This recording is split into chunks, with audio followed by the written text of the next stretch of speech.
Definitely all got.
Welcome to Red Lipstick Vibes, where the vibes are always positive. Now, child, listen, there's a little disclaimer, okay? All views and opinions are not the views of the host.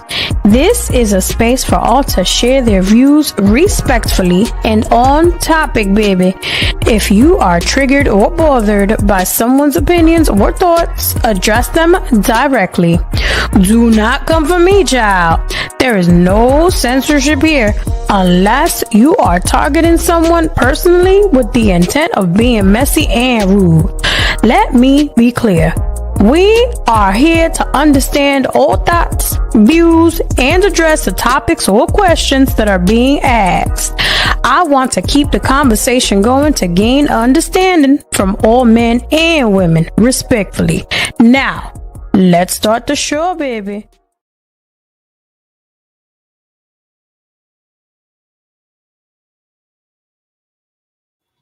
Hey everybody, welcome to Red Hello, Lipstick hello. Vibe, where the vibe is always positive. Thank you guys for tuning in tonight. Tonight we have a special night tonight. Usually I'm having all the ladies on the panel have their own night to present and run the show, so I can just lay back and just watch. And my camera's glitching. It did it at a cool time. I know, right? So while you're coming in the chat, make sure you hit that like button. If you have not subscribed, please subscribe to the channel. Also, we're putting all of the content creators pages into the chat. I want you to also subscribe to theirs. And so I'm just going to sit back and I'm going to let Miss High Value Wise run the show, baby. I'm about to get my little drink. Get to have her beautiful face on the camera. Yes, thank you. Love. And that's her thing, because I don't know. This is usually my camera Janet because hours. it's doing something weird. Oh, can y'all hear me? I got a new microphone. Can y'all hear me? Awesome. Yes, Woo! we can hear I got it off of Amazon this weekend, y'all. It's pretty. Okay, guys. All right. I'm going to put Miss High Value in the middle. Come on. Okay, wait. Okay, there we go. And okay, sis. Thank you, Miss High. Hello, everyone. Thank you. Thank everyone for coming over. Thank you guys so much for the support. I went live on my mom's page, and I appreciate the women, the Black women on there who are now here and who are just willing to hear this out and just keeping an open. Mom, come on, you can. My mom's a little, she a little upset, but that's okay. She gonna behave herself. So I just appreciate the humility and saying, you know what, even though the topic is a little controversial, I'm willing to hear it out. So guys, or should I say Black women, we have to do some serious examination of ourselves. We have to learn to hold ourselves accountable without deflecting to men and without deflecting to white women. So I want to see how many of us can stay on the topic without saying, oh, well, white women do it or Black men. We have to learn to sit in accountability if we want to grow. I also want to thank the men for joining us. We got Anthony Brunson right next to me. Thank you so much. And Hank as well, Hank 75. I sent him a message last minute. I just thought of him. I'm like, oh my gosh, I didn't ask him. So I thank you so much for joining us at such short notice. Okay, guys. So how do I start this off? I'm a little nervous. We support you. Thank you, Miss Nikki. Thank you. So what white women understand that most Black women do not. The reason why this is a topic, guys, is because number one, Black women and white women, they have unique sets of problems, right? Because of the history of Black people and how we were brought to this country, Black women have gone through things that white women have never gone through. And so you have some things that are passed down through generations that are passed down to us that affect the way we move, affect our demeanor, our attitudes, because our mothers kind of inherit their mother's attitudes, their mothers inherit their mother's attitudes. So when you come from a lot of pain and struggle, you're not passing like femininity, softness, and things that a woman should be. It's hard to pass down what you don't have. It doesn't mean that white women are better than Black women. It just means that because we went through our hardships, or because our great-grandmas went through their hardships, they can only pass down to us, whatever they have, So what I want to start off by talking about is some of my personal experiences, and then I want to get you guys on the panel. I want to get some of your experiences as well, and let me know if you can relate to some of my experiences. So, of course, I have never dated a white woman or a Black woman before, but I have experienced both through customer service, whether I am calling in to AT&T to pay a bill, whether I'm at a doctor's office, whether I'm at a Chick-fil-A. And what I notice is that the service that I tend to get from Black women tends to be different than the service that I get from white women, unfortunately. So let's say, for instance, I was at a Chick-fil-A up in Beaufort. Anthony, I know you're familiar probably with that area. Beaufort is like, I think the demographics are like up in the 70% as far as Caucasians. I went up there to make a store run, and I went to a Chick-fil-A, and I noticed that the white girls that worked at the Chick-fil-A, they were really upbeat. They were really chippery, really happy. Now, when you go to the Chick-fil-A out in these areas where we live, there's more Black people that work there. And so my customer service experience at, Chick-fil-A, where Black women work, is different. Same when I go into doctor's office, when I go to a dental office. White women tend to be more bubbly, more happy. They tend to have a more optimistic spirit. Whereas with Black women, in my experience, if it's not an attitude, it's a very blah aura. I am personally hard pressed to find Black women who are just genuinely like, happy about life and customer service. And so I called my dad and I said, Dad, am I crazy? Are you experiencing the same thing? And he goes, I've experienced it my whole life, So what I got from me and my dad's conversation was, okay, I'm not the only one. This is definitely a thing. So that's how I want to start this conversation. I want to get you guys' take on it. What do you guys think about what I'm saying? And have you experienced this? So Hank, let's start with you. What do you think? Well, it's funny you had this topic and had asked that question. I was I think it was probably last Saturday. I was about to switch over my phone plan to another provider. So I'm thinking, okay, there's a store probably about 5 miles away from where I was working. I could go in there real fast and maybe get this done real fast, no problem. But I knew what area of town I was going to be going in if I did do that. I said, I don't feel like going this other one. It's probably about 10 miles away, and it probably take a little longer. I only had an hour for lunch. I said, well, let me go on over. It shouldn't be that bad. It shouldn't be no problem. So I went in there. This chick, as soon as I walk in, she's having attitude with a previous customer. So I'm like, man, why didn't I just walk out right then and there? I knew it was about to get bad. I knew it. So as soon as she come up, asking me, well, what you need?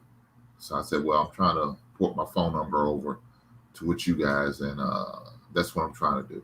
Well, you need to make sure everything's everything. So I'm like, okay, no problem. I went outside, got all the information she said I needed. I come back in, she's on the phone, playing on the phone. I'm like, okay, here we go again. Come back in till I got the information, did what I need to do. So now we start the process. So she's like, well, if it gets held up, I might just have to return your money. I'm like, well, why are you even charging me if you don't know if it's going to be able to port my number over? If not, then just don't do it. I don't want to end up running my credit card twice, charge me and then turn around and have to credit me back. So she still got attitude. I guess she didn't like what I had to say. So she did it and went through it. Then she's like, well, I'm like, man, you're having a bad day. She said, no, not till you came in. I'm like, God damn. I'm like, that's not a good attitude to have. You in the sales. You depend on people like me, customers. She didn't do shit. She just had straight attitude with me. So, right. God damn, sister. I mean, is this what we doing? And guys, and Hank, really quick, I do see some comments that say, hey, some, not all, this is crazy. I can't believe y'all are doing this, but we're sharing our experiences. So if you think it's ludicrous and crazy for people to share their real life experiences, that tells me that you're the type of person that is not willing to truly listen, to and try to, understand, because we're not saying anything for a fact. We're sharing like experiences, this is actually what happened to me. And for Hank, this is actually what happened to him, So I think that with Black people, we're more concerned of how we look publicly than what it actually is. We're more concerned with our image and, oh, it's embarrassing to, be talking about us like this, but it's the truth. And so I'm not the sweep anything under the rug type of person. I like to talk about things. And at the end of this live stream, I want to talk about some solutions for Black women, because I have also, unfortunately had some of these personality traits, had, attitudes and like looking mean all the time and, being combative. I've had some of these same things, but I had to be open to listening to the people who were telling me that I have these traits, So just keep that in mind to everybody who's watching. It's not crazy for us to share our honest experiences with Black people versus white people. And then in the end, talking about solutions and things that we can do to make ourselves better. Back to you, Hank. I just wanted to, because I was seeing the comments. I just wanted to throw that in there. So it was just from there, it just went bad. It just went bad from there. I was like, man, I'm like, all right, look, okay, let's hurry up and get this process through so I can get up out of here. I can go back to work. I'm ready to go. So well, we ain't got to do this. So then she said, I said, what do you mean? What are you talking about? I'll give you money back. You go to some other store. I'm like, really? Is this what we're doing? I'm like, cool, man. Give me my money back. So now I'm getting my money back. I'm okay, cool. Now, okay, well, where's my SIM card? I need my SIM card so I get my phone. I don't know where the SIM card is. So now she lost my SIM card. She's got a problem with it. So I'm looking around the desk. What you looking back here? Get away from her. I feel threatened. Why you back? Why are you looking over my counter? I said, ma'am, I'm looking for my SIM card. I'm just looking over your counter. I'm not touching you. I'm not cursing you. I'm not saying anything to you. I'm just looking for my SIM card. So then she proceeds to call the police. I'm like, ma'am, is this what we're doing? I said, so now you about to take it to a situation don't need to happen. I said, so now what if you get one of them officers in there who's an asshole, who's a prick, who's on some different stuff, and try to give me grief just because I'm trying to look for my SIM card. I said, ma'am, I'm going to take this loss and I'm going to get up out of here. And before I left, I told the customer, I said, I don't know if y'all heard of to buy a phone or pay a bill. I said, but if I was you guys, I would go to another store. If that means you have to go 10 miles away, I would go to another store and not even deal with her because she's totally unprofessional. So, I left up out of there. I didn't want no issues. I just, like I said, I just didn't want any issues. But I'm like, damn, a sister, is this what we doing? Right. Oh, well, something that's simple. And it wasn't that big of a deal. But she's having a bad day. That's all I chalked it up to. Somebody told me, said, why don't you call a reporter? I said, I'm not even going to take it to that level, man, because I'm not, that's what she was trying to do with me. I said, but I'm not trying to do her like that. So, I hope she feels bad about that, later on that day or whatever the case may be. But it's just disappointed to see, our people doing us like that. Yeah. The lack of professionalism. I just can't stand it. So, So Hank, what has been your customer service experience with white women? Yeah, something. I tell you this, as me, was working as a bartender, they tip well. I tell you this, they tip well. They don't mind spending money.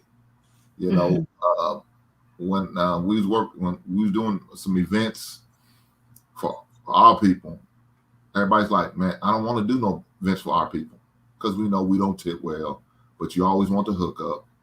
You know what I'm saying? You always want the extra, throw a little extra, sauce, which we call alcohol, in there. So, you know what I'm saying? But they don't want to give you that extra money. They don't want to put that little extra on the card or in the bowl or whatever the case may be.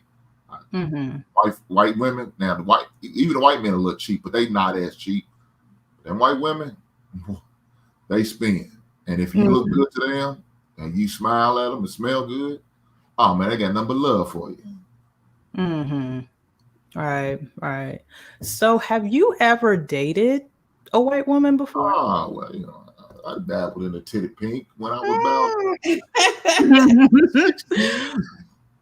about So and the only reason why I did that is because during that time, sisters wasn't giving oral pleasure, and the white girls was, and so I said I want to experience that. I'm just being honest, guys. I'm sorry. Mm-hmm. I wanted to experience that, and the sisters wasn't doing that at the time. I really say they wasn't. So I want to experience that. You're so crazy. I needed to experience that. So I dabbed in for about a couple months, and then that was it. I came back home.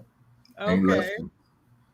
Well, good for you. Now, I mean, I guess good for you. But yeah. So as far as femininity between Black women and other races of women, who do you see as the more feminine group of women? Be honest now. I mean, it is what it is, man. Unfortunately, them kinds, they come a little softer, become more understanding, respectful.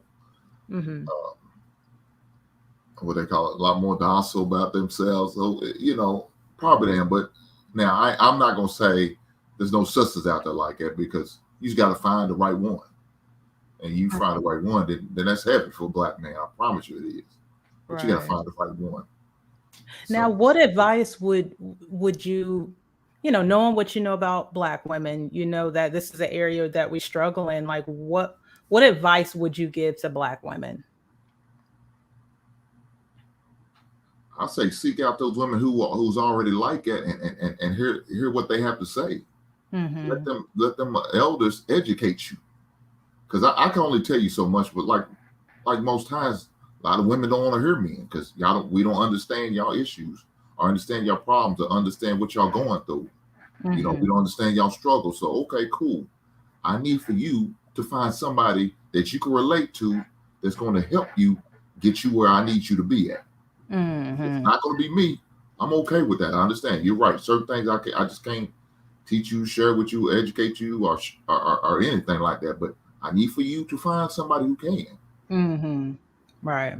And I actually think it's important to listen to men like you, because I would say it's the other way around. See, when I, as a Black woman, say what you're saying, they come from my neck. Y'all was getting a little ruthless in these comments earlier, and I, as a Black woman, I'm trying to bring more awareness to Black women to make us better. And I brought the men on the panel because I wanted you guys to hear how men experience Black women versus how they experience white women, because a woman with humility, a woman who is wanting to listen and grow, would be into it. First of all, she would barely be in the comments. She'd be glued to the screen like this. I want to hear what you have to say. I want to know what your experience is. I want to know what advice you have for me versus, what I've been seeing. So just keep that in mind. For those of you who are watching, just listen to the men, listen to their experiences, because you never know, what you may learn. You may hear something and say, you know what? I do that. That's me, Okay, now I'm aware. So I know now that that's something that I need to work on. So Miss Nikki, hey girl. So obviously, look, I'm going to assume you haven't dated Black or white. Am I assuming right? I mean, I'm biracial. My mom was white. So, I mean, I can give that perspective to a degree. Okay. My mother was, but, she was raised by Black folks, grew up in Harlem, raised in Brooklyn and Queens and whatnot. There wasn't an extended white family. So I would say the difference between her and I say my 9 or 10 aunts and uncles, and just the people I grew up around, starting from there, her movements were different. She was fully aware that she needed the protection of a man, some of the stability of a man, the leadership and guidance of a man. The protection part was at top of her list. She's 5'4", little white woman, 3 babies by the time she was 17. So, it was definitely something for her. So that was her approach when dealing with men. 3, and the last man she was with was 32 years, and of course they were all Black men. Okay. And she's white. You said this is your white. She's white. White mama, absolutely. White mama. Now Okay. this woman is a hardworking, strong, independent. Baby, tuck that money under there. One thing she didn't teach me was to fear men. She didn't lead with that when, in teaching me how to deal with men. We lived in New York City. So it was, back in that era in the 80s and the 90s growing up, it was like, you get complimented, say thank you, keep on moving. She told me those respect the man's masculinity to receive the feminine respect. So it's all a give and take type thing, but of course, like you said, I grew up in a lot of different areas. And from now to 25 years, from then to 25 years later, I can agree with you. Customer service is shit. Now we are living in Baltimore City. We lived upstate in New York, Adirondack Mountains, 97% Caucasian. So I agree with your OG mom in the beginning when she said, all women are the same to a degree. Because it was some combative ass, ghetto ass white women up there too. So, if you don't live in that type of full environment, you won't get to see their ghettos and their hoods, to see how they behave. But, to a degree, they have some things. But in our community, it's not normal to be nice. It's not normal to be pleasant and obliging, especially in customer service. Like you said, it's sad. I worked for the Gap for 6 years growing up in New York. So that span of customer service was exquisite. Yeah.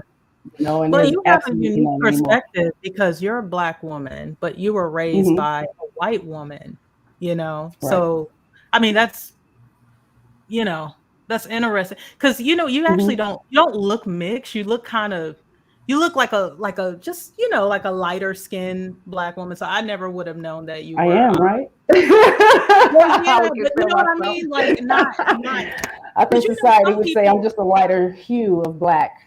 They wouldn't consider me biracial, mixed, none of that, Yeah. One speck, it is what it is. I like to get in the tan and get darker, but Yeah. And so you and your husband, how long have y'all been married again? We've been married 17 and together 25. So I met him when I was 20. Now, would you attribute some of the success to your marriage to, what your mom taught you watching her? Absolutely. I mean, she, like I said, she didn't lead with fear. And I had a lot of brothers. So I'm the baby of a whole bunch of brothers. So I got to see a lot of different personalities of men. So I was never one of them girls or, women, teens to put all boys in the box, put all men in the box. I would debate with my friends and things like that, because all my brothers were so different.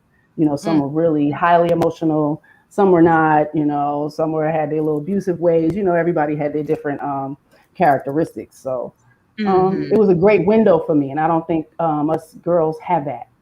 Right. We don't get to learn boys early. Mothers shy away from having those conversations openly. They kind of lead with fear. Protect yourself, watch your back, don't do this, don't do that, instead of giving us a to-do list, how to treat them nice. Unless they grew up in a home where they saw their mother model that behavior versus just trying to tell them that. But I don't know if we're sending them out there to say, be nice to boys, be respectful in this way, in that way, in specific, situations. So it's kind of sad. We need to get back to that and having that open dialect with our kids, especially elementary school, because you start to interact with people that's not in your home and you don't know what your children are learning. Now, Miss Nikki, what advice would you give? Because most of the stuff on the street we picked up from outside. Hold on for 1 second. Nikki, your mic is messing up. You're going in and out. You might want to straighten up your mic. You broke up a little. Can you? She was saying you may want to straighten up your mic. I think so. Well, my next question I was going to ask you is, what advice would you give to Black women? Just about, attitude, how we can do better. They have to get through their pain. They have to self-reflect. And like you said, they have to see that these are things that they do, and see if that's working for you. Yeah. In your life, in your work, in your home, with your husband, with your children. being disagreeable, uncooperative, always looking to pick a debate and argue your side. I think we need to learn there's a certain respect that we need to have, that us men and women, we're quite different. We think differently. We're emotionally, built differently, hormonally. So it's a level of respect when we start to try to build and connect with each other that we really have to have and consideration for that. Because it's going to be kind of hard to just keep arguing your point and me argue my point, and we never see the same point. We can sit and read the same book and totally get two different perspectives from that one book. So respecting that is really important. That comment you just posted, Miss Ty, I wanted to, Bonnie's Ensembles Boutique, we need to be healed. No truer words have been spoken, and I'm glad, shout out to you for even saying that. I'm just happy to see some Black women in the chat who are being positive and who are open. Because we do need to be healed. Like I said, we have a unique set of issues. When a Black girl and a white girl comes out of the womb, we come out both blank slates. It is our environments that shape who we are. So they're not like inherently better, but because of the trauma that our parents went through and their parents went through and their parents went through, they passed down some traits to us, unfortunately.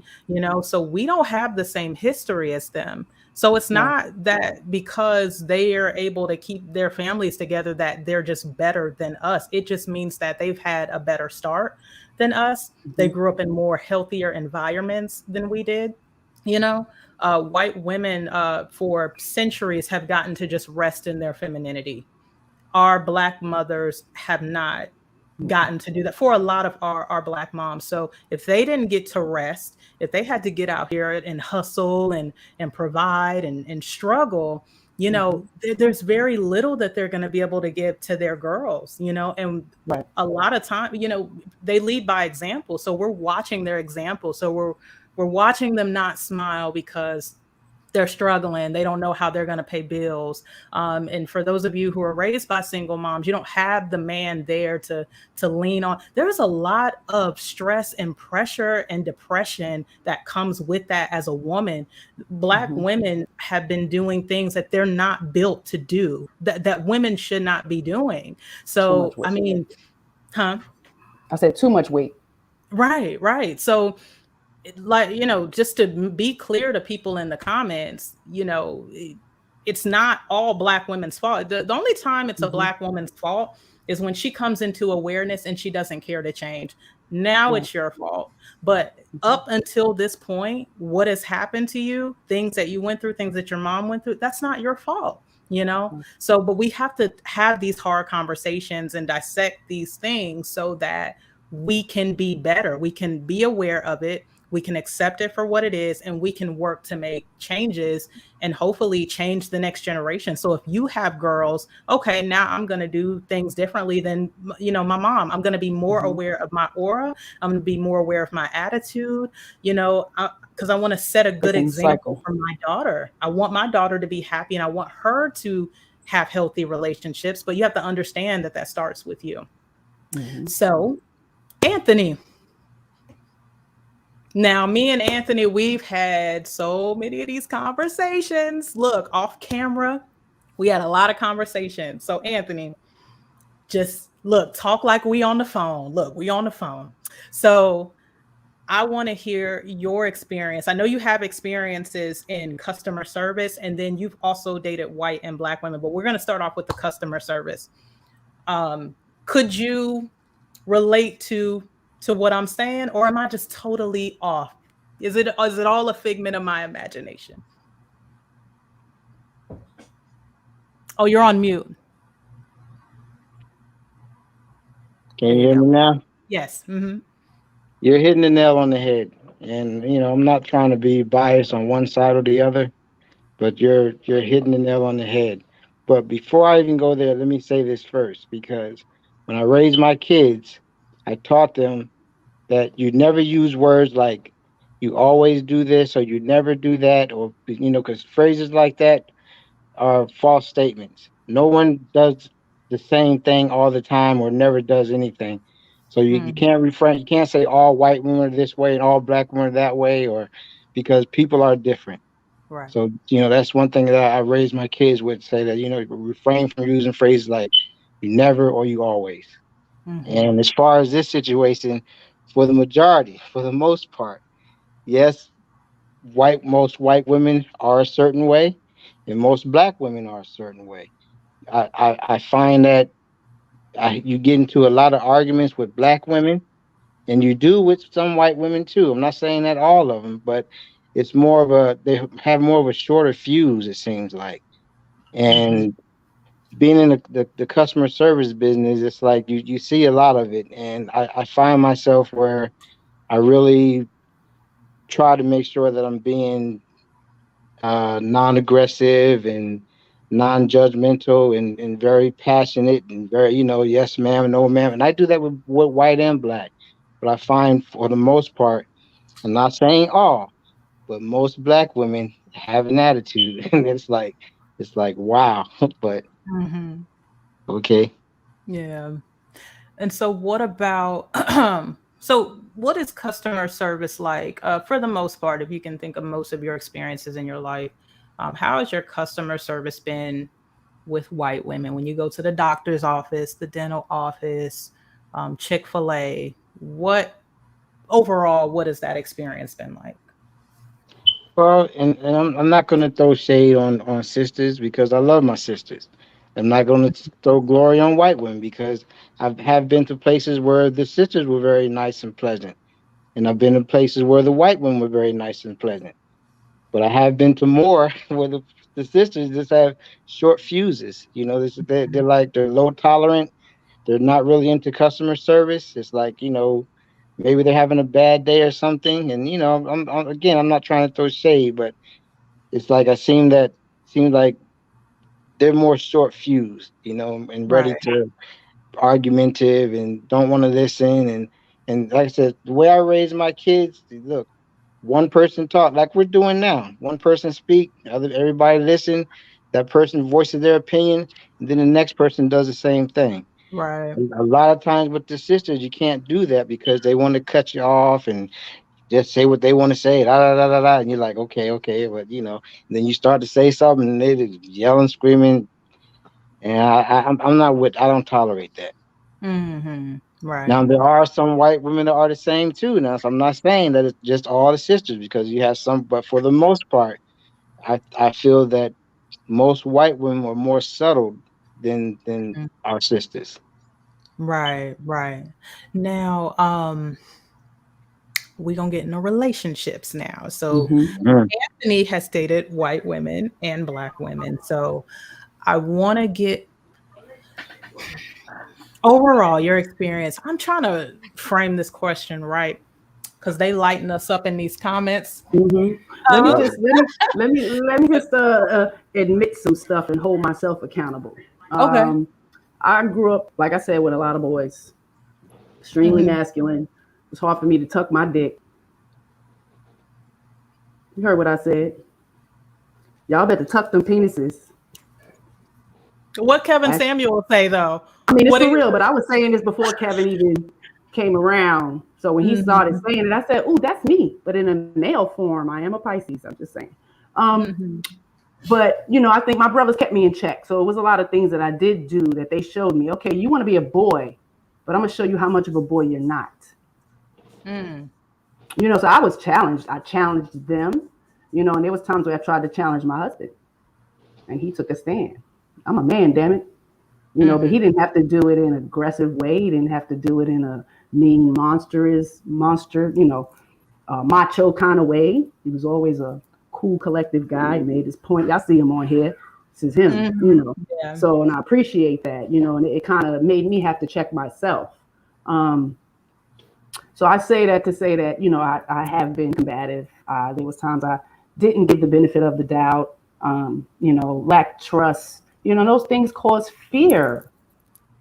Fear is going to cause combativeness and being disagreeable and not wanting to agree, not even letting your guard down. A lot of things happen to us or whatever, just how you was raised, how you grew up, what you saw on TV, programmed, not programmed.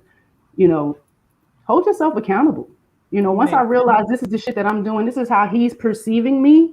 If I love him, I'm going to respect that shit. Because there's a certain way I want him to treat me and respect and honor the femininity that I wanted to exude when I needed to exude it, So it's a balance. Right. I just wanted to point that out. I was absolutely combative, but working in customer service, I'm always nice and giddy and chippery. So I'm trying to get you to come back and spend your money. That's the purpose, right? I don't think businesses lead with that no more. So thank you for sharing that, because that's really important. And the more Black women like you that stand up and say, hey guys, this was me and I made changes, I bettered myself. That's really helpful for other Black women to hear. Because when you start seeing, you ever be in a group and someone does something nice for the group and one person starts saying thank you and then someone else says thank you, and then you realize you didn't say thank you, and I feel like it can be the same with us, as a Black woman. When you start seeing Black women stand up and say, hey, this was me and these are the changes I had to make. This was me and these are the changes I had to make. When you start seeing more Black women do that, I feel like it'll be more contagious and you'll start to look like, well, dang, okay, I'm doing some stuff too, I guess, So I think that's very important. So thank you for sharing that. Now, Anthony, don't join the man bashing parties. If you don't want the men to join the woman bashing parties, don't join the man bashing parties. Yeah, right. Can you guys hear me? Yes. Okay, I have a question. Ashley, did you see something? I don't like that. It's not my show tonight. It's Ashley's show tonight. So I'm sorry. But however, I have some questions because I've been looking through the chat. Okay. And I'm looking at what some of the ladies are saying. And I think there needs to be some kind of clarification. Okay. So can you explain, what do you mean what white women understand that some Black women don't? What exactly is that? I'm getting to that. I was gonna get I'm just saying, because they going. They want to know because they coming at they want specific. They want to, because I can say go ahead and get to that part. Look, y'all. So I was gonna actually conclude with that. It was gonna be a nice conclusion at the end of the stream. So y'all just bear with me. Be patient. So I see Real Nathan Daly. Thank you, Real Nathan. He said that's the problem. Clarify what you mean, Nathan. What exactly is the problem? I also saw another comment that said, well, you know what? I want to circle back to that because I want to finish with Anthony. Anthony, I want to get your experience on what it was like for you to date white women versus what it was like for you to date Black women. Which of the experiences were more, I guess, pleasurable, I should say, for you? What was more peaceful for you? The white women that you've dated or the Black women? Well, and I'm not being biased. For the most part, there was less arguments with the white woman. She wasn't so combative and aggressive. She's real settled. And again, not everyone's the same. But just in the relationship with the white woman, there was a whole lot less more arguments, and she wasn't as aggressive. Very subtle. So okay. Now, have you as far as violence, like domestic violence in relationships, have you ever been physically assaulted by the Black women that you've been in relationships with? Yes, ma'am. Many times. Okay. Many times. Have you ever been physically assaulted by white women you were in relationships with? I'm sorry to say, but I have not been assaulted by a white woman. No. Okay. So in your now this is a personal experience. I'm not saying this across the board. Do you feel like Black women tend to be more violent than white women? I wouldn't put that on a race. I would put that on a person's culture or how they was raised. Mm-hmm. You know, I would not put that on a race though. Okay. But just you personally, and that's why I even clarified personal experience, because what y'all coming from my neck. So you have experienced more violence at the hands of Black women versus white women. Definitely. Okay. Yes. And guys, you know, that's important, because I've assaulted my man before. I'm gonna tell you that right now. Early 20s, the boyfriends that I used to have, we was fighting, we was knucking, and we were bucking. Okay. Now I'm a changed woman now. I would not dare ever put my hands on my husband's. What's that mean? So shady. You are so shady. You feel laying hands on him if you get out of line. I'm admitting it. I'm admitting, but Brandon, oh no, I don't know. That's something I don't do anymore. But it's like just lack of guidance, you know. I was just more violent. And in high school, like I've told you guys maybe a couple weeks ago, I fought a lot in high school. I used to get in a lot of trouble for fights. And so the high school that I was at, I could also attest to white girl fights. I've never witnessed what. Now we know that it happens, but once again, we're talking about our personal experiences. I've never seen two white girls fight, not in person, but Black girls, that was just a culture. Like when we go to parties, the party ain't a party if it don't end with a fight. In the hallways, it's somebody Black. It could be Black boys, it could be Black girls, but the white dudes, I think I've heard of one fight with white dudes, and it was like football, and it was in the locker room, you know. But like I said, when it came to Black women, that was like our culture, and that's how we solved our issues. I think the white girls at school, they solved their issues, or not solved, but how they handled it was malicious gossip and making up rumors, maybe some manipulation. But Black girls, we threw hands. And my mom, as much as she don't like this topic, she will tell you that when she got off that school bus, when she was in middle school and high school, they was fighting. It was a fight, you know? So we can't ignore that. Okay, with Black culture, there seems to be somewhat of a violent streak. It seems to be more of an endemic in our community versus other communities. Because I remember back when YouTube first started, when you typed in like fights in YouTube, it was like Black people, you know. You had to scroll to find like some white girls in the trailer parks that were fighting. But it was like, if I had to give a percentage, even like now, sis. Still, I haven't done it in a while. You're saying it's still like? Yes, ma'am. Wow. It's even good stuff, because we had a show to maybe like 2 weeks ago, and we was trying to find some content, and the people we had on the panel was upset that the content that I put, that it was, you know, light hue people even pointed it out. I'm like, well, dude, I was looking. I couldn't find that. So, you know, I was drawn at, and right. I mean, I lived in it, like we said, 8 years. So they're, you know, they're not too much different than us. You know, their shit is just not.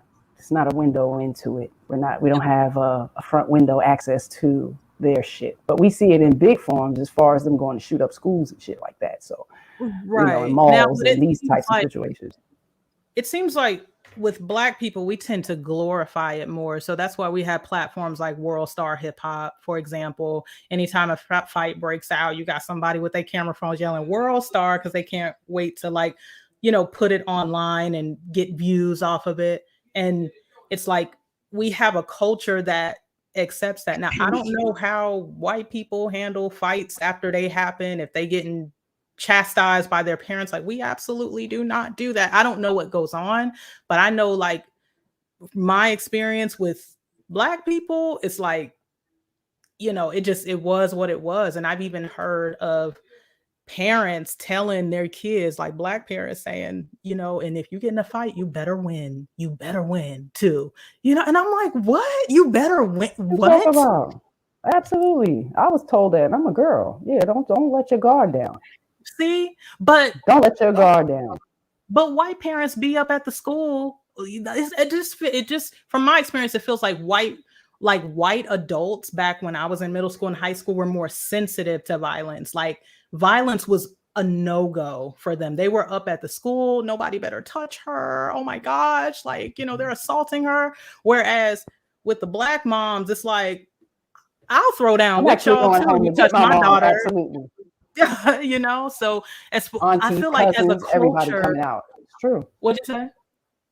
Aunties, cousins, everybody is coming out, especially if they live close. Like, you know, it definitely has happened. I don't think much has changed in certain areas. So I agree too. Like, again, we're in Baltimore City, so it's predominantly Black, and but there's a lot of disparity. There's a lot of hopelessness. There's a lot of terrible schools. The politicians are criminals. This feels like as a culture, we embrace the violence. You know, it's like a part of our, it's just a part of who we are. It's not shocking. It's not surprising. Let me switch gears for a second. I want to play a clip, you guys. And y'all, look, I worked hard on this clip because it was a lot of cussing in it. And I went into iMovie, y'all. I watched some tutorials, and I edited out all the F-bombs. So I'm proud of myself. Okay. I feel like I'm a little movie director. So 1 second. Let me just bring up this file here. Where is it at? Edited to. Okay. Can y'all hear? From the white girls. We can learn some from a white because a white knows when to just shut the up. She knows when the argument has come to a mother close. She knows when to back up and say, hey, Peter. I'm gonna leave this alone. Not our black evil ass. We don't give a A sister will get the last word on your ass, baby. We can be in a goddamn coma. We gonna say our He be like, don't you say nothing else. Mm-hmm. You nigga and your mother too. Now take that. Baby, we just got some shit. See a little white couple have an argument in the morning time. She gonna cut that shit short because she don't want to we gotta go make that paper. She's gonna say, hey, all that shit I said, I'm sorry. And I love you. And have a wonderful day at work. And I'll call you. It's wonderful. Not our black ass. We don't give a about having no argument in the morning time. You gotta go make that motherfucking paper. We gonna say our shit. Then your black ass try to walk out the door like you done ended the motherfucking argument. Oh no, nigga, it ain't over. I'm coming to your motherfucking job. Can I speak to James, please? Yes, nigga, bring your ass. And baby, raise your hand if you're guilty. James and lost his job because we done been up there 6 times in 2 days. Just tell him how the we was feeling about some shit that could have held off for a minute. And we ain't gonna tell him I'm sorry. We ain't that. He sit on the edge of the bed crying. He lost his job.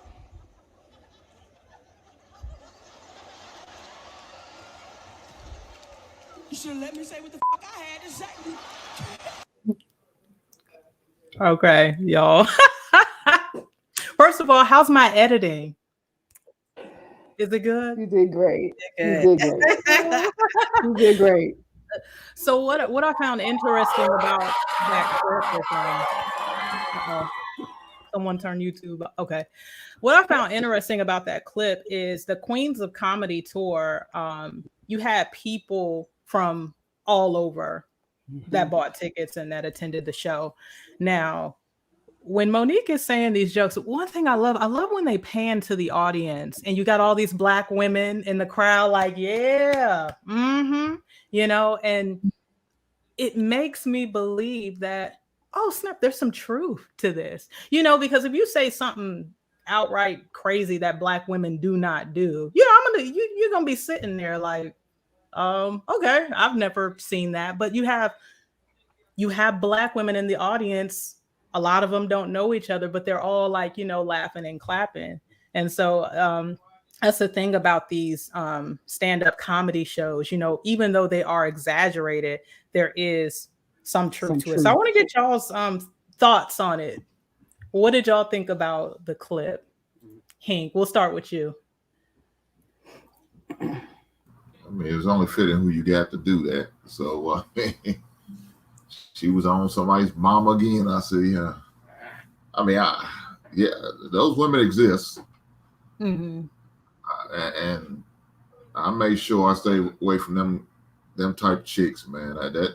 Man, those was, they were left at the restaurants. I wouldn't date a chick that combative, argumentative, cussing, talking crazy like that. Hell no.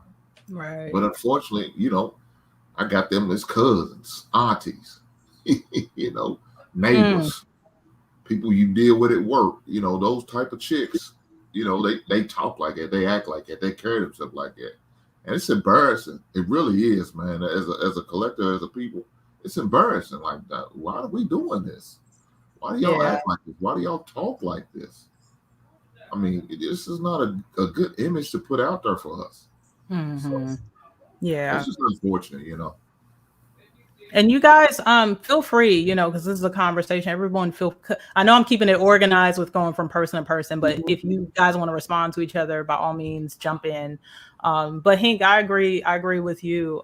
It is embarrassing, and you can imagine how frustrating it is to be a Black woman, especially when you work hard to not be that. You do have those Black women that kind of like represent us. So if I walk in a store, if I walk in a doctor's office, if I get pulled over by the police, they don't know me personally. They just see me as a Black woman. So whatever image they have in their mind of the Black woman, I'm going to get treated as such, even if I am the total opposite of that. So like you said, it's embarrassing. And for Black women such as myself, and I'm sure you, Miss Nikki, you, Miss Ty, other Black women that are watching this, you know, that image, it does affect us as well. Miss Nikki, what you think of that clip? I saw you laughing. I mean, it was funny. She's always been funny, you know. I ain't seen nobody trying to get her out of business because she was doing a lot of skinny shaming. I'm just saying. No, that's a whole other thing. Oh, no, she hates skinny bitches. That's all I'm saying. I remember that. Like I said, I got a lot of brothers. And I don't think I've seen any of them date white women. And the majority of the women they dated, they had a lot of combative behaviors, you know, that type of shit. You know, so honestly, when I got with my husband, I let him know, you know, I want to be husband and wife, you know, boyfriend and girlfriend. I don't want us to turn into siblings.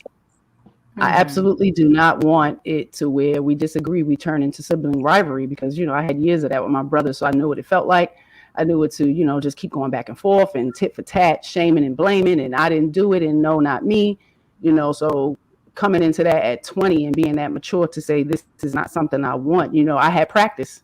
I had good practice with my brothers, you know, so I didn't want to behave like that. So it was a lot of control I had to take on myself. But there was times where I absolutely got there. You know, I needed to have the last word. Wait, you leaving? But I never was aggressive, you know, forceful to, you know, stop him from leaving, or, you know, if he didn't want to talk, trying to force him and stuff like that, because I knew where that led. You know, my brothers were never abusive, but the women they were with, they were combative. They're going to grab you. They're going to, you know, pull at you to where you got to defend yourself, but it didn't look like that. You understand what I'm saying? So, you know, when a man needs to calm down and collect himself, stop. You got a sister like me, I had to beat up 2 baby mothers 2 different times for being disrespectful, whether it was to me or to my brother. Just don't do that shit in front of me. That's like my brother watching me be abused in front of him. You understand? So I made that be known from the beginning. So if you did it and I had to get at you, I just had to get at you. But it never happened again in front of me, so I don't know. Right. But, you know, seeing things, you know, I definitely was like, got the vision. Yeah. Go ahead, Anthony. You know, when I had the limousine company, Monique was one of my regular customers. Really? Yes, I will be telling her she was on the show tonight. Okay. Wow. Yeah. Was she a rider? Well, she's a very good person. She's very, very, very funny. Not just on stage, off stage, she's even funnier. But yeah, Mm, she's a good person though. But I can tell you, you know, I had the limousine. I had a lot of different entertainers and all that. So, but okay. yeah, a lot of them are still personal friends. So, Okay. but I'll be letting her know. What'd you think about the clip? Very good.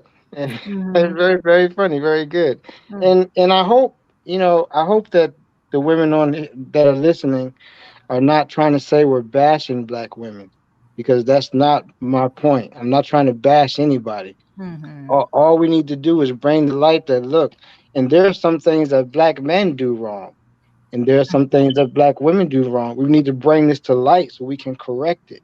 Right. And that's what this show is about, right? Mm-hmm. Hmm.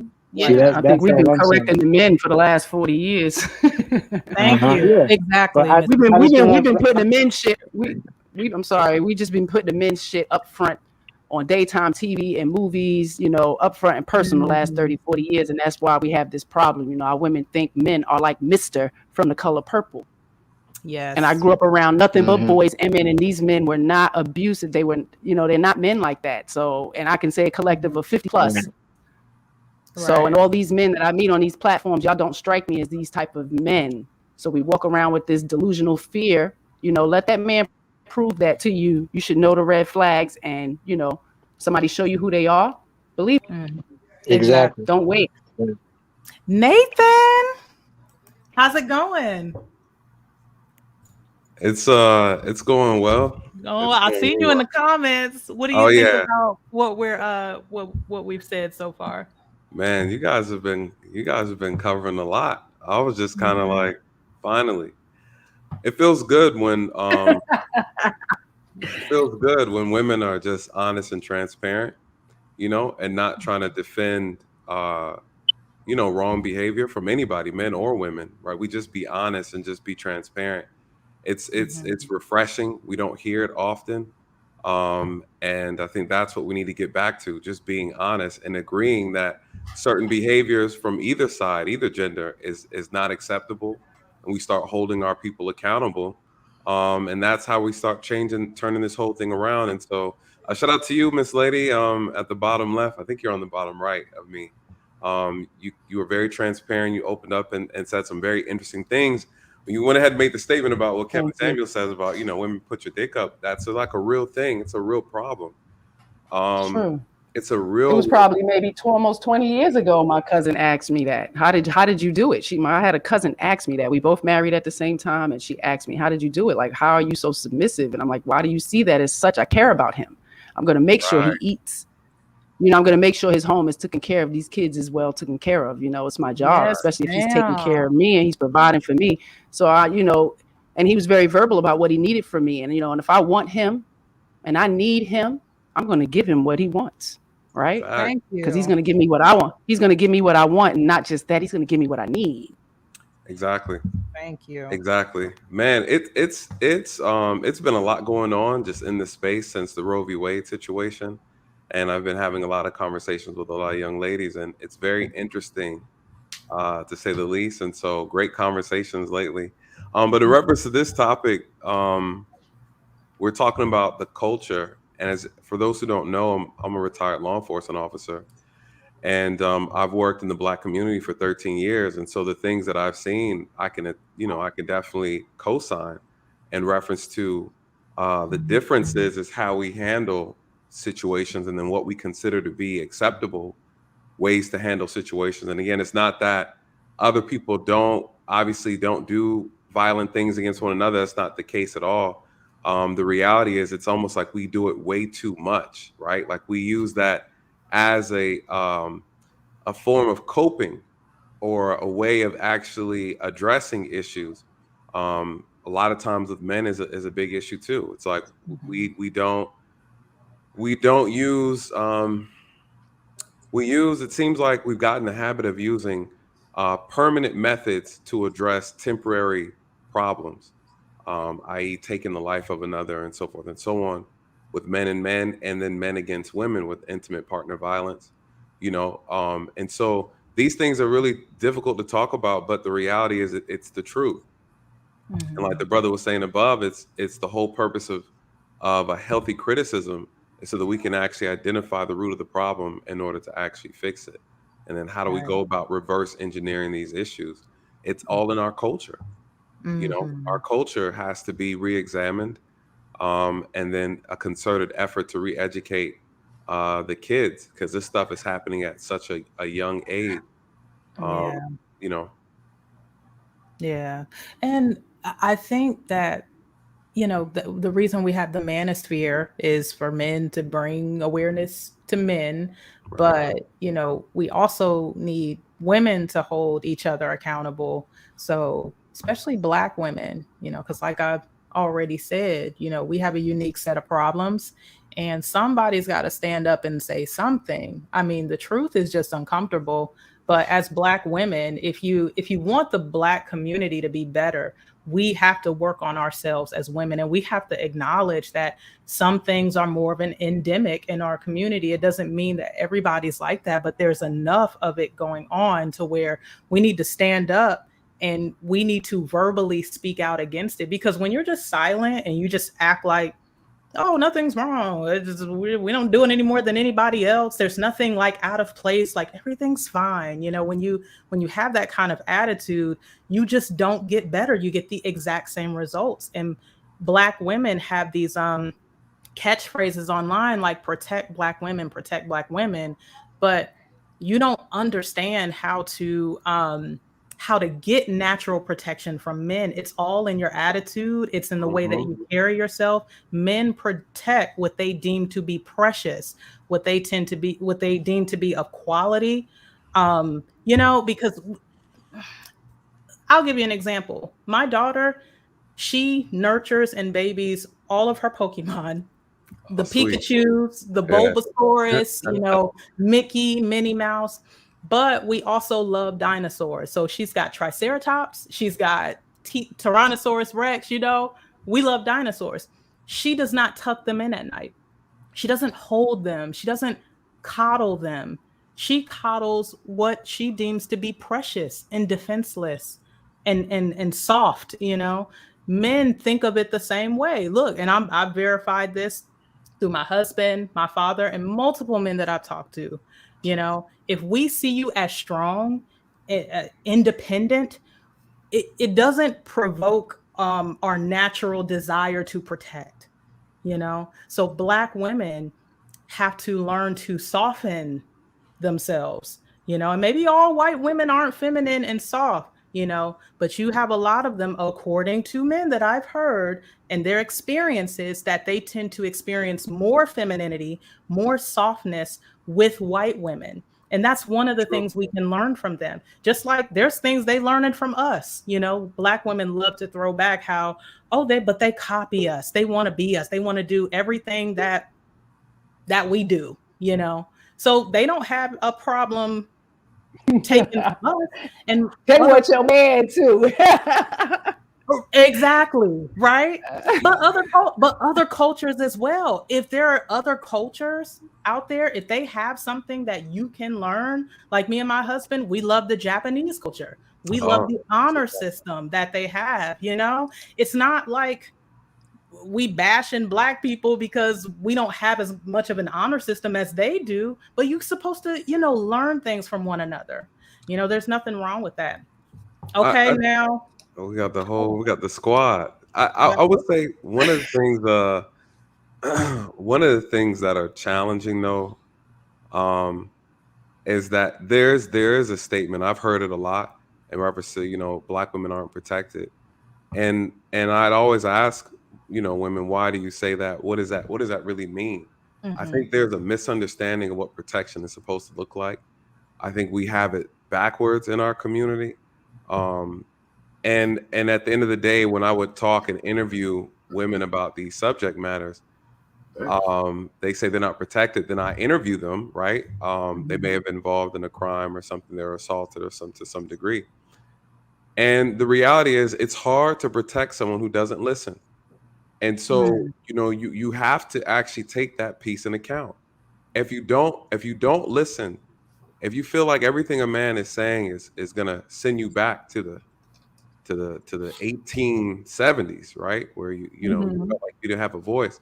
The reality is somewhere down the line in our community, and I don't know when. I'm not a historian, but we've gotten to a place to where we started to look at traditions as a form of a prison. Like traditional values are more like a prison in our community. And we want to do everything outside of traditional values. Like we don't like it.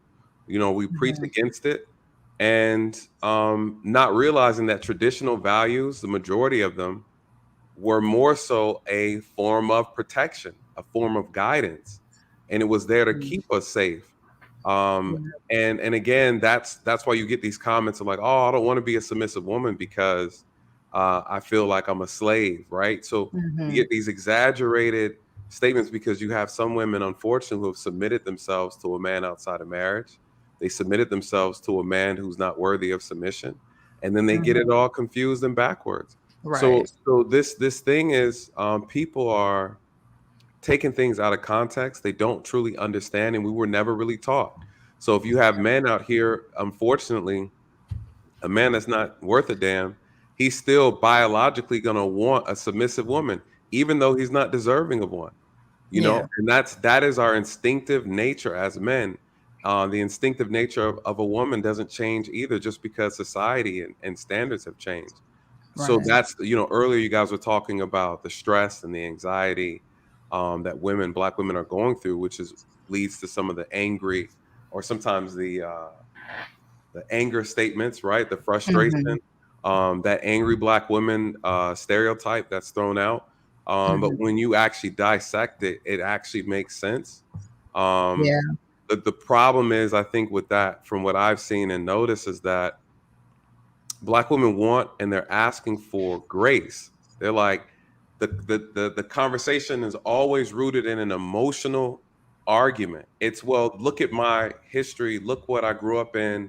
That's why I'm like this. So you should just accept that, right? You're not accepting that. And a lot of times men are like, that's not an excuse. There's a difference between a reason and there's a difference between an excuse. Right. The reason that why we got here is one thing, but the reason why you're still here is the actual excuse. Right. That's so true, Nathan, because it's like we can acknowledge how we got to this point, but when it comes down to a man selecting a woman for marriage, he doesn't care how we got to this point. He's thinking of who's going to be a good wife to me, who's going to be a good mother to my children, who's going to give me peace, who's going to make my house a home. Yes. So we can talk about how we got here, but I don't like you're saying, I don't like when that's the focus and it's just used as an excuse. The conversation shouldn't end there. We should be able to move beyond it and start to look for solutions. I would say this. I see Robbie smiling. She hey Robbie. So hey, I was smiling at my little boy. You know how that goes. Okay. I thought you was about to come. Bring it up. I miss you, boo. I miss you. Hope you're doing well. What I noticed is the big disconnect with Black men and Black women is that acknowledgement of, here's my sorrow, here's my situation. You have some Black women who are just saying, here's what I've been through. Please acknowledge that, right? The problem is, after we acknowledge, the work needs to be done. And how do we fix it? How do we move out of this? What ends up happening is people like to marinate in the excuses. The reality is, to Nikki's point, it was like, this is what your man is asking for. If you want to be with that particular man, here's his demands. If you want to keep and acquire this type of woman, here's her demands. Here's her standards. You're either going to rise to those standards or you're not. And again, that's the reality of it all. And I notice, especially in our community, we're so emotionally based with everything, to the point to where we don't even, we don't care about how much a person knows until we know how much they care, right? Everything is about feeling. Hold on, slow down. My brain froze. You said, say that quote again. I didn't understand. Our community is very emotionally based. We're very emotionally rooted. We don't use. A lot of us aren't using logic or critically thinking. We're really focusing on the feelings of everything. It made me feel this way. The idea is that we don't care about how much a person knows until we know how much they actually care, and that's where the disconnect is. If that makes sense. Yeah. Okay. Yeah. Facts. Now, Raw B privileged. I'm curious. What are your thoughts on what's been said so far? Well, there's a lot to unpack here. With the Monique clip, I think sorry, my son has autism, so he gets his little moments, just so everybody knows. That's okay. With the Monique clip, everybody says that her behavior is problematic, and yet everybody on the panel was laughing. So there's that juxtaposition in society. You can't laugh and call things funny, just like you can't laugh if there's a man that says to a woman how many fingers that she should put in her vagina. Both things are extremely inappropriate. People have to be mindful of what they find amusing. When you tell someone that something is amusing, you're signifying that you're accepting of it as a society. It's acceptable in society. It's amusing.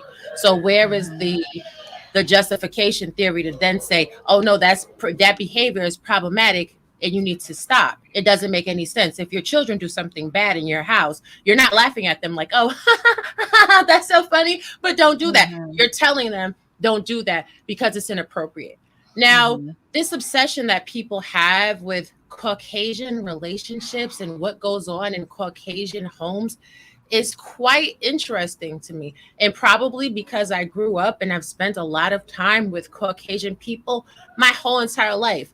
I don't know why Black people think that it's like fairy tales and bubble gums and sparkles and glitter on the white side of the fence. White people go through problems. I could tell you some real issues in white marriages. They just have different incentives to stay together. White people per capita come from some measure of wealth. So when they're going into a marriage, it's granddad's money, grandmother's money is invested. They're receiving large lump sums when their parents pass away. They have invested together into their own futures. They have property together, investments. When they go through a divorce, their divorces are messy and drawn out because there's a lot of assets to liquidate. It's the ties that bind that make them stay. I have a best friend right now. His parents have been married for 30 years. If they could walk away from each other tomorrow, like, all right, you take this and I take this, we're done, they would, but they can't because of how everything is interwoven. So I think that Black people, if you want to heal the Black community, just simply need to focus on each other. Don't make it about what Spanish people do. Don't make it about what white people do. Let's focus on the individuals. And as far as the customer service reference, oh my God, I'm so sorry that you're receiving ineffective customer service based on the companies that you choose to utilize, because I am a quality assurance performance facilitator and my whole entire team is nothing but Black women. Literally, my whole team is Black women. And we are leading teams of 90 to 100 people every single wave to be the absolute best of excellence in the product that we work for. So to sit there and say that all Black people are, or all Black women are horrible customer service representatives is offensive. And I got that. Who said that? Who said all Black women were? Anthony said the majority of the customer service that he receives from Black women, customer service. Hold on, Raw B. That's not the same as saying all. He's saying the majority. It shouldn't be. But look, Raw B, listen. He's saying his experience, the majority of what he experienced, not the majority of, but just like the majority of my experience, it's an experience, you know. Right, but Anthony, go ahead. What were you gonna say? First of all, I did not say all. If you listened earlier, I said I've never put everybody in the same category. I heard what you said, but so I never said all. So refrain from that, and then go ahead. Okay, well, I'm being nice because it's the lady. Yeah, I know. Don't be nice. Just be straight. Be honest. There you go, I'll say this. There you go, Robbie. There you go. How are you gonna know the race of somebody over the phone? Did you see them? So if somebody's talking to you in any type of way, and they have any type of dialect or affect to their tone, you automatically assume it's a Black person. How do you know it's not a white person? How do you know it's not a Spanish person? It's an assumption. Mm-hmm. And Okay, I actually listen to calls. And there are agents that are very much white, but when they on them phones, they can't sound Black. So don't make that assumption. I need don't that job, sis. I need that job. Send me a link. I got you. I'm trying to get down. I need somebody to come in and help y'all. I guess that question doesn't here, and the refer shit to is me. shitty. Customer service is shitty here in Baltimore. Everybody got a chip on their goddamn shoulder. The boys, the girls, Black, white, everybody. But the majority is Black here. Hold on, but when her name, I'm not saying all, but just where I live. When her name is Shamika and Antoinica and Shamanica, and that doesn't necessarily mean show me a white Shamanica right now. I cannot show you my agents. I cannot show you my agents, but I'm sitting here to tell you. Type them in on Facebook and see how many white Shamanicas pop up. We profile right now, officer. Right, no racial profiling, no racial profiling. Actually, the titty pink women, baby. Profiling is necessary. It's what you do afterwards. I'm not doing it with y'all. Listen, it's fine to have preferences to like white people. It's fine to think that you know white people, but maybe instead of putting everything on race or anything on race, why we as Black people feeding into a system of white supremacy and saying that, oh, it's our Black people. It can't never be, oh, I just called a company and I didn't get good customer service. It got to be pointed out as the Black person. Robbie, you know that's what I'm saying. Don't do it, Robbie. Don't do it, baby. That's what I just said. I said Black people feed into the system of white supremacy by always throwing a label on it of color. Why are you feeding into that system? But the thing is these are personal experiences that we've shared. And all of our personal experiences is looking like they're kind of similar. So there is some truth to it. It's not just, we're being brainwashed by white people. No, I really do get better service from white women than I do Black women. It really did happen. That has nothing to do with being brainwashed by a system of white supremacy. Like you said, white people have their issues. Black women have their issues. Tonight, we are talking about the issues of Black women. We're not talking about white women's issues. So it's a deflection to come in here. It's not. Let her finish saying what she's saying. Stop cutting her off, Robbie. Go ahead, Ashley. No, you're going to stop talking to me like that. Stop cutting her off. Let her talk. Let her talk. Because I'm really Let her talk. Be respectful. Let her talk. I don't want to roll. Let her talk. But just like how you said, you didn't let say, her talk. Robbie, let her talk. Go ahead, Ashley. Next caller. That dude don't got no teeth. That's like you have to. That bitch off. Next caller. Don't be like that. I'm sorry, I didn't see that gap is now. Hey. What it's like. We can't hear each other, everybody. Now, people that's on this panel, to be honest, y'all know I can't take all that. So one at a time. Y'all know I can't take it. So come on, Robbie. Don't be like that. I'm not being like that. I don't really care. Come on, Robbie. Let's have a conversation. Typical. We are having a grown-up conversation. Well, I didn't say that you were brainwashed. Just one at a time, guys. One at a time. Because we sat here and we let you talk. We let you have your dialogue, and nobody interrupted you. So we're just asking for the same respect. And I didn't interrupt y'all. But when I said something, you said he didn't say all people. So you said I said that you were brainwashed. I didn't say you were brainwashed. I said you were feeding into. It's a difference. Okay, so I'm speaking now. Just like when you spoke, I let you speak. So I'm just asking you for. Go ahead. So there we go. That's that attitude we talking about right there. Yeah, but that's what I'm saying. Okay. You showing bad customer service, Robbie. You showing bad customer service. I'm very disappointed. Y'all don't pay me. I'll pay you no mind, baby. That's when we act right, when we get paid. That's the only time we act right. I was just about to say that. I was just about to say that. I ain't got to be nice. I ain't got to be nice if you ain't paying me, and especially if you ain't giving me no nut. I ain't got to be nice. Well, and there lies the problem. That's what it seemed like we got attitudes about. You know what I mean? I don't have to be nice to you. You ain't my man. You ain't paying me. I bet if I was Mr. Charlie, you wouldn't talk to me like that, Raw B. Oh, you must don't know me. Come on, Raw B. Don't be I don't bite my tongue, period. Well, that's why the whole concept of women are more submissive to their boss than they are their husband. Because there's a fear there, right? There's a fear that you can be punished. There's a fear that you'll lose pay. You know, what can your man actually do when you go home? Like, can he, you get what I'm saying? So that's a very good statement that you made, Robbie. Like, why would I need to act any form of decorum if I'm not being incentivized to? Whereas a lot of people are saying the incentive should just be natural. It should be organic. It should be normally just out of respect, you know. I think when people aren't given respect and when people do certain things, then, you know, and they get that back in return, I think that is highlighted more because of the Black woman. Now, we all just sat here. When I made a comment, the comment was corrected immediately. I was interrupted. But when someone made a comment and misquoted me and I corrected them back, it was a problem. Why? Because I'm a Black woman? At the end of the day, attitudes are based off of individuality. When people see things based off color, they are feeding into that system, whether they understand that or not.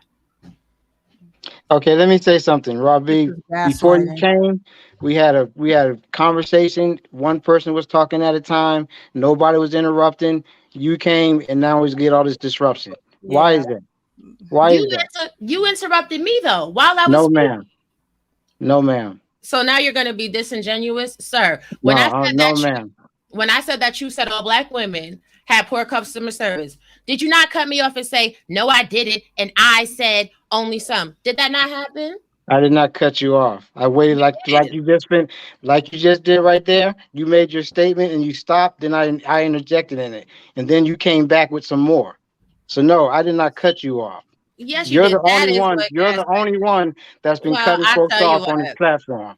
Let's move on. Let's move on to solutions. Ashley, y'all have a good day. All right, y'all have a good day. You too. Thank you. Bye. Thank you. God. So the Gray Pill podcast. How you doing? I'm good. What's going on? Hey, what do you think about what's been said so far? What's your take on it? Baby. Huh? What'd you say? I'm just bullshitting. Just trying to lighten the mood. That's all. It's all good, man. First of all, I appreciate y'all letting me on, and shout out to the chat and everybody else. I wanted to touch base. Well, Robbie pretty much just hit all the nails on the head. But I was going to ask Mr. Anthony, just based on his experience, just to correct me, because I didn't hear everything said. I want to make sure I got all your words correctly. You said that based on your experience as customer service, that Black people was rude, disrespectful, and so forth. Was that mostly on the phone, or that was in person? Okay, first let me clarify what I said, because I do not put everybody in one category. Mm-hmm.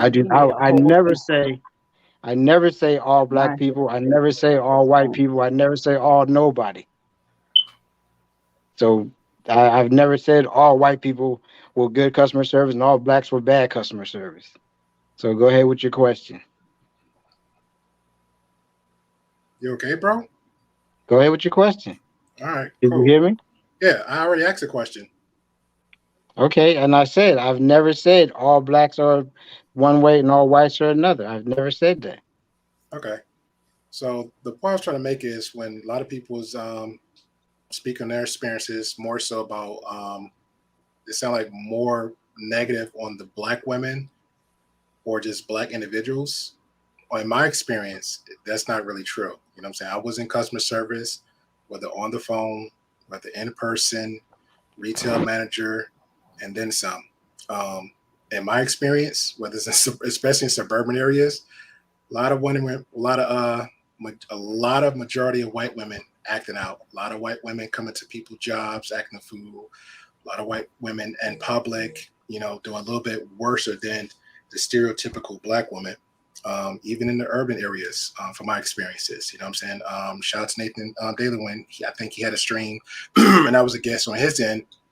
He asked a question about when it came back to the cops, because I know a lot of Black people try to stereotype, try to do the push a narrative on cops. Like, oh my God, all cops bad. It's not all cops. You know what I'm saying? I just never had that experience. You know what I'm saying? I know there are some bad cops out there, just like I know there are some negative, ignorant, quote unquote, Black folks, but it doesn't mean that supersedes everybody else. It's just, I'm just saying, let's be fair with the conversation. When we say that on, not all, again, not saying all, but it got to be some kind of other races out there that has done the same thing, because I've seen them. You know what I'm saying? And I'm not that old. Now, Gray Pill, when you say be fair, can you like clarify what you mean by that? Just have some context to it. You know what I'm saying? Like I'm just giving, for example, like for me, I know there's Black people out there that does some things, but I also know, to be fair, there's white people that do some things too, but just a little bit more extra about it. Now, if you want stories what I've seen what white people do, I can give that. Where'd she go? She probably lost her connection. She'll be back. Okay. So please share. Share. Yeah. I mean, for example, it's your experience. Where are you located?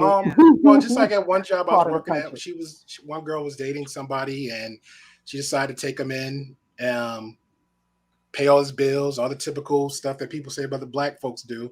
Take a bum into the house, pay all his bills. He wasn't paying anything. He had some mental issues. Next thing you know, they was driving down a car, and he decided to physically attack her. She gets out the car, and then a whole bunch of stuff get reckless, and cops is called. So now her job got involved. So now it's a restraining order. That happened like multiple times. You know what I'm saying? I know a chick at another company I was dealing with where she just pop up at the dude's job just cause. You know what I'm saying? So it said it's a give and take on both ends, but I've seen that a lot too. So now, Gray Pill, and my screen just shut down. That's fine. Reason, but I was asking you about what did you mean by being fair, being more fair, and you said to like add context to it. And I'm really trying to understand what you're saying because me, Anthony, Hank, Miss Nikki, Nathan, like we're all giving our personal experiences. Yeah, I understand. We're all Black. I'm pretty sure we would all love to say wonderful things about Black women. We don't want Black women to have these issues, but we're just speaking on like our raw experiences. It seems like, and correct me if I'm wrong, but it seems like you're kind of maybe shedding a negative light on that. No, I was just being fair with the other side, like just speaking on the other end, saying that it's not always, quote unquote, Black women, but if we're talking about speaking positive light on Black women, number one, I got a Black mother. That's the most number one positive thing in my life. I got Black aunts, very positive. They helped raise me in my life when my father wasn't around. You know what I'm saying? My mother had to play both roles. That is number one. You know what I'm saying? Right. A lot of relationships I was in, they was all Black, good women. It just didn't work out. But guess what? We didn't end it off in terms where these Black women come at my job, steal my check, bust in my doors, lie on the cops, get me arrested. None of that shenanigans that I've been hearing for the past almost an hour. So the last relationship I had was a Black woman. She had multiple kids. All the stereotypes, the YouTube spaces tell you, stay away from the married women. You know what I'm saying? They for the streets, they 304s. But she had experience. She was smart, educated, raised her son by herself.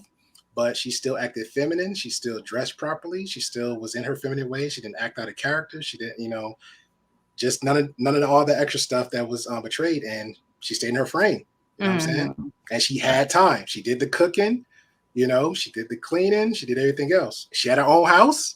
You know what I'm saying? Even though I had my place, my apartment. You know what I'm saying? And she was providing value. If we had a conversation about finances or banking, hey, she'll bring it up to me. Hey, what you know? I don't know too much. Let's talk about it. You know what I'm saying? So, well, I'm glad that your experiences with Black women have been good. It's flipped on your end. But it came down to vetting though. Like I just don't, you can tell now. We all very smart people out here. Everybody conversating. We can tell now if you come across as somebody, quote unquote, 304 or ratchet chick, whatever. Clearly, that's not for you. let's just keep 100. You know, when you see somebody and you have a conversation, you can tell. You know what I'm saying? By the way they act, whatever. So if that's the type of people, majority of these guys it might be for you for the moment. Yeah, exactly. But you know in your head longevity, because you just said you was raised by brothers, right? Show more discernment. Exactly. So you know your brother been telling you these stories. So them guys, they come like, they go I watched it. The girls would come to me like, yo, them your brothers? Let me hear that. So me up. Red flag.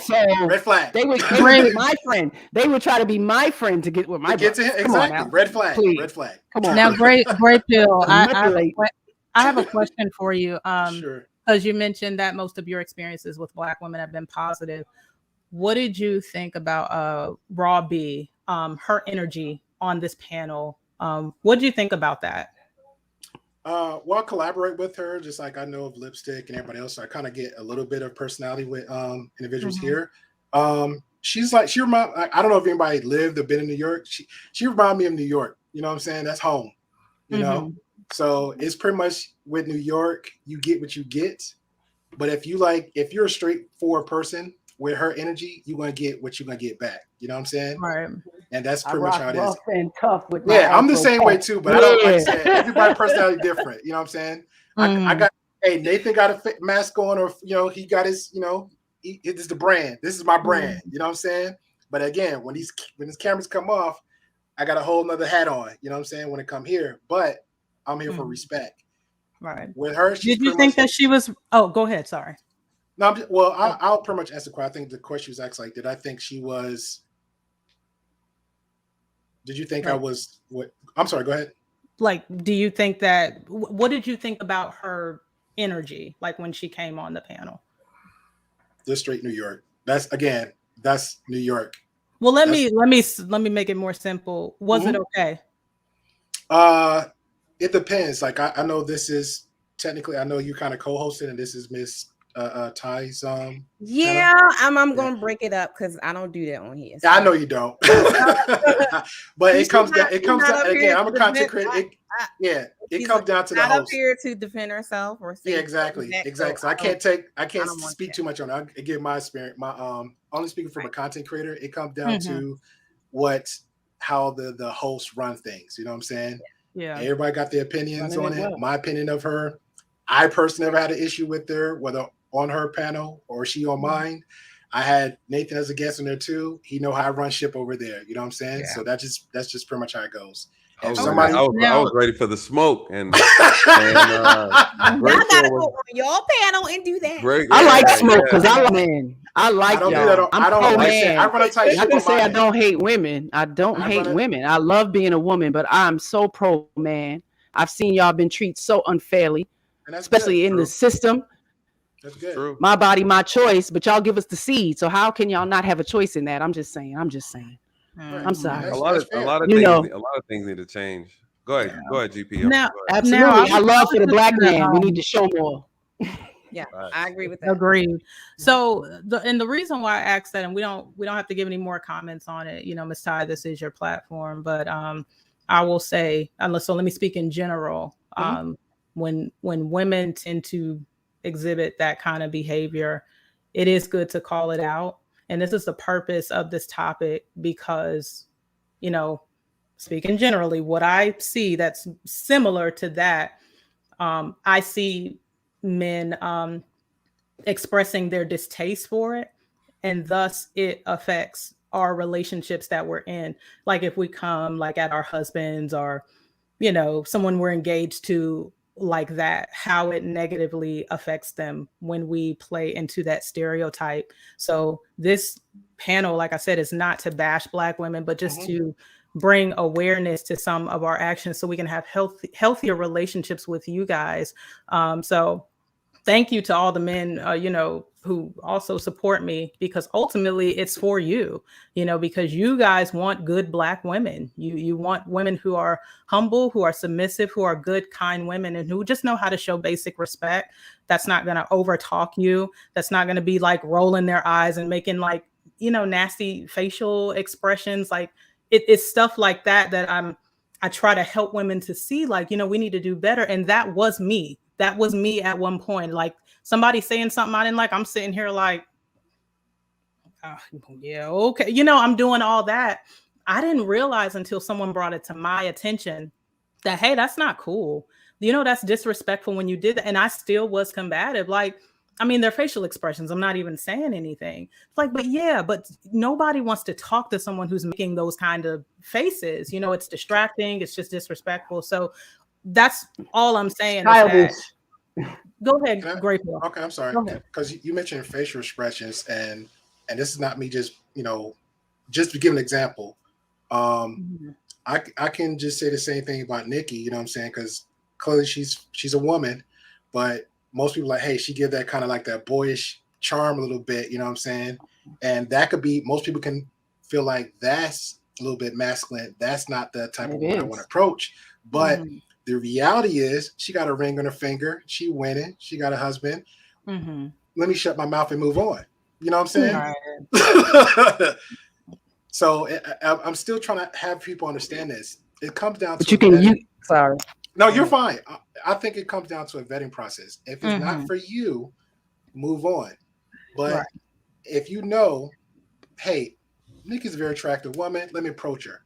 She give me that L. All right, thank you. Have a good day. I'm gonna move on about my business. I'm not going to. But now, Great Pill, Nikki didn't disrespect any. No, I'm going to the beginning of the perception because you said he's just talking about the perception of me seems quite attitude, masculine. Absolutely, I grew up with a lot of boys. I'm a product of my environment, but I have a switch. Still absolutely feminine, straight up tomboy. But if I mute this mic and I'm looking at you, I'm like, nah, I want high value because she looking cute. Right there. She got her head down, or she looking cute too. You know what I'm saying? If we're going about just the optics, and I mute that button, in my head, you know what I mean? I was like, that's never judge a book by its cover, you know what I'm saying? Again, it's somebody for everybody. And that's not, I'm not talking about like her personality or her New York aura, because I've also met other women from New York that they don't overtalk people, but they still got that, you know, that yo son, you know, but you can still be respectful regardless of where you fall on that feminine. See, a lot of guys will never notice that. If I see Nikki cross the street, I mean, me personally, because I know both ends, submissive and my homegirls around the corner, and both of them, they're cool. But if I'm that other guy and I sneak across the street and she doing all this, you know what? Let me just keep moving because she might give me attitude. Just the optics, she might give me attitude. Yeah. But now Nikki's saying, but you're talking about optics. I'm talking about what really is. Like there's. I will never know because I wouldn't even want to take a chance on Nikki. I cannot. I ain't mad at it. I love the honesty. I love it. I tell myself I've absolutely been turned down before. It's okay. But Miss Nikki can appear be that one dude gonna try you, Nikki. You got that ring on your finger now.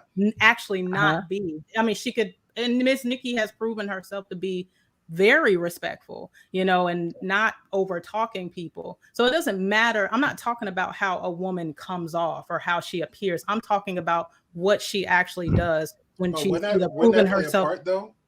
Wouldn't that play a part in that though? No.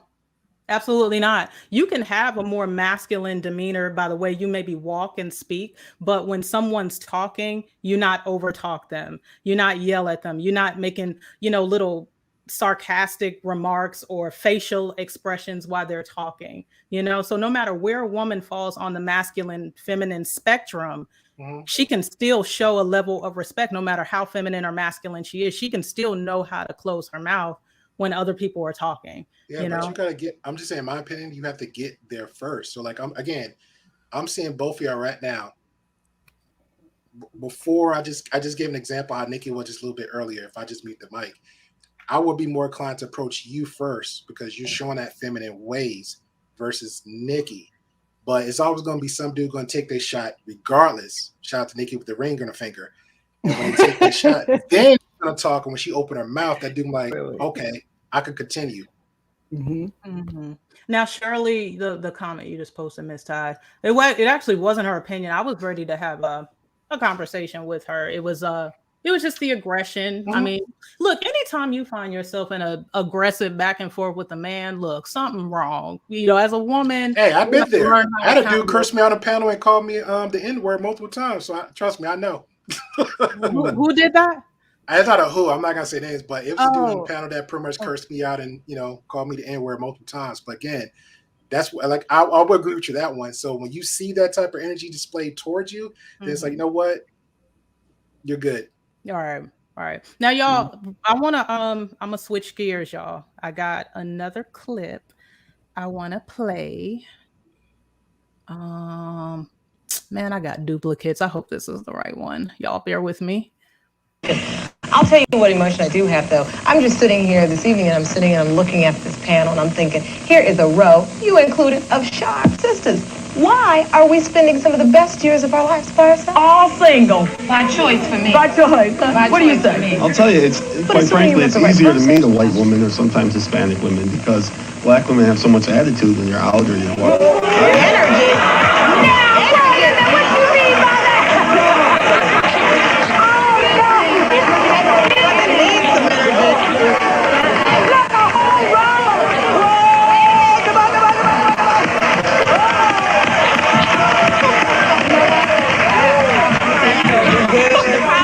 We hear that all the time. Black women have too much attitude. That's just me. That's just how I am. I know plenty white girls with attitude. Let me tell you. That has nothing to do with it.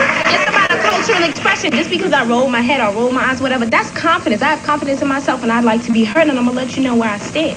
That has nothing to do with it. So that's a cop out, because if you're too intimidated by me doing this or doing whatever like that, then that's on you. You need to check yourself. Have the confidence enough to step to me regardless.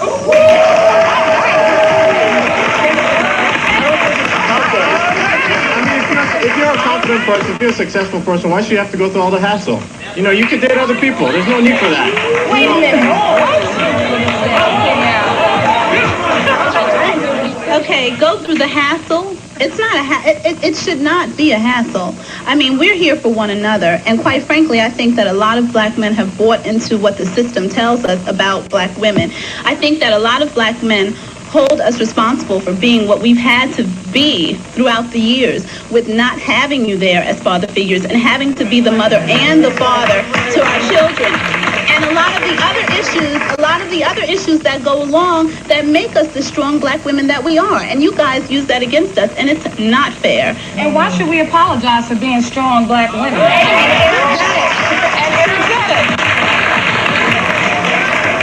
See, what the problem is, my brother, you just can't handle it. That's it. You can't handle it.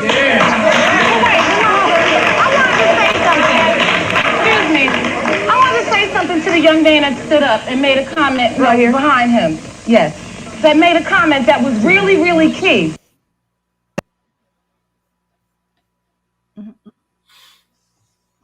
Okay, guys. I think I remember that show. Oh, you do? Yeah. I came across it on YouTube. I've never seen that host before. Rolanda, something like that. Yeah. Rolanda. I remember she used to run across everywhere. That was a good conversation. That's pretty much based on everything on I I'm saying clipped earlier. that earlier this week. That exact same clip? I might have sent it to you, telepathically. Oh, yeah, I might have felt that. If you've never seen it, like I was on it the other day, and I'm like, okay, because I remember the show. So what'd you think of that, Miss Nikki?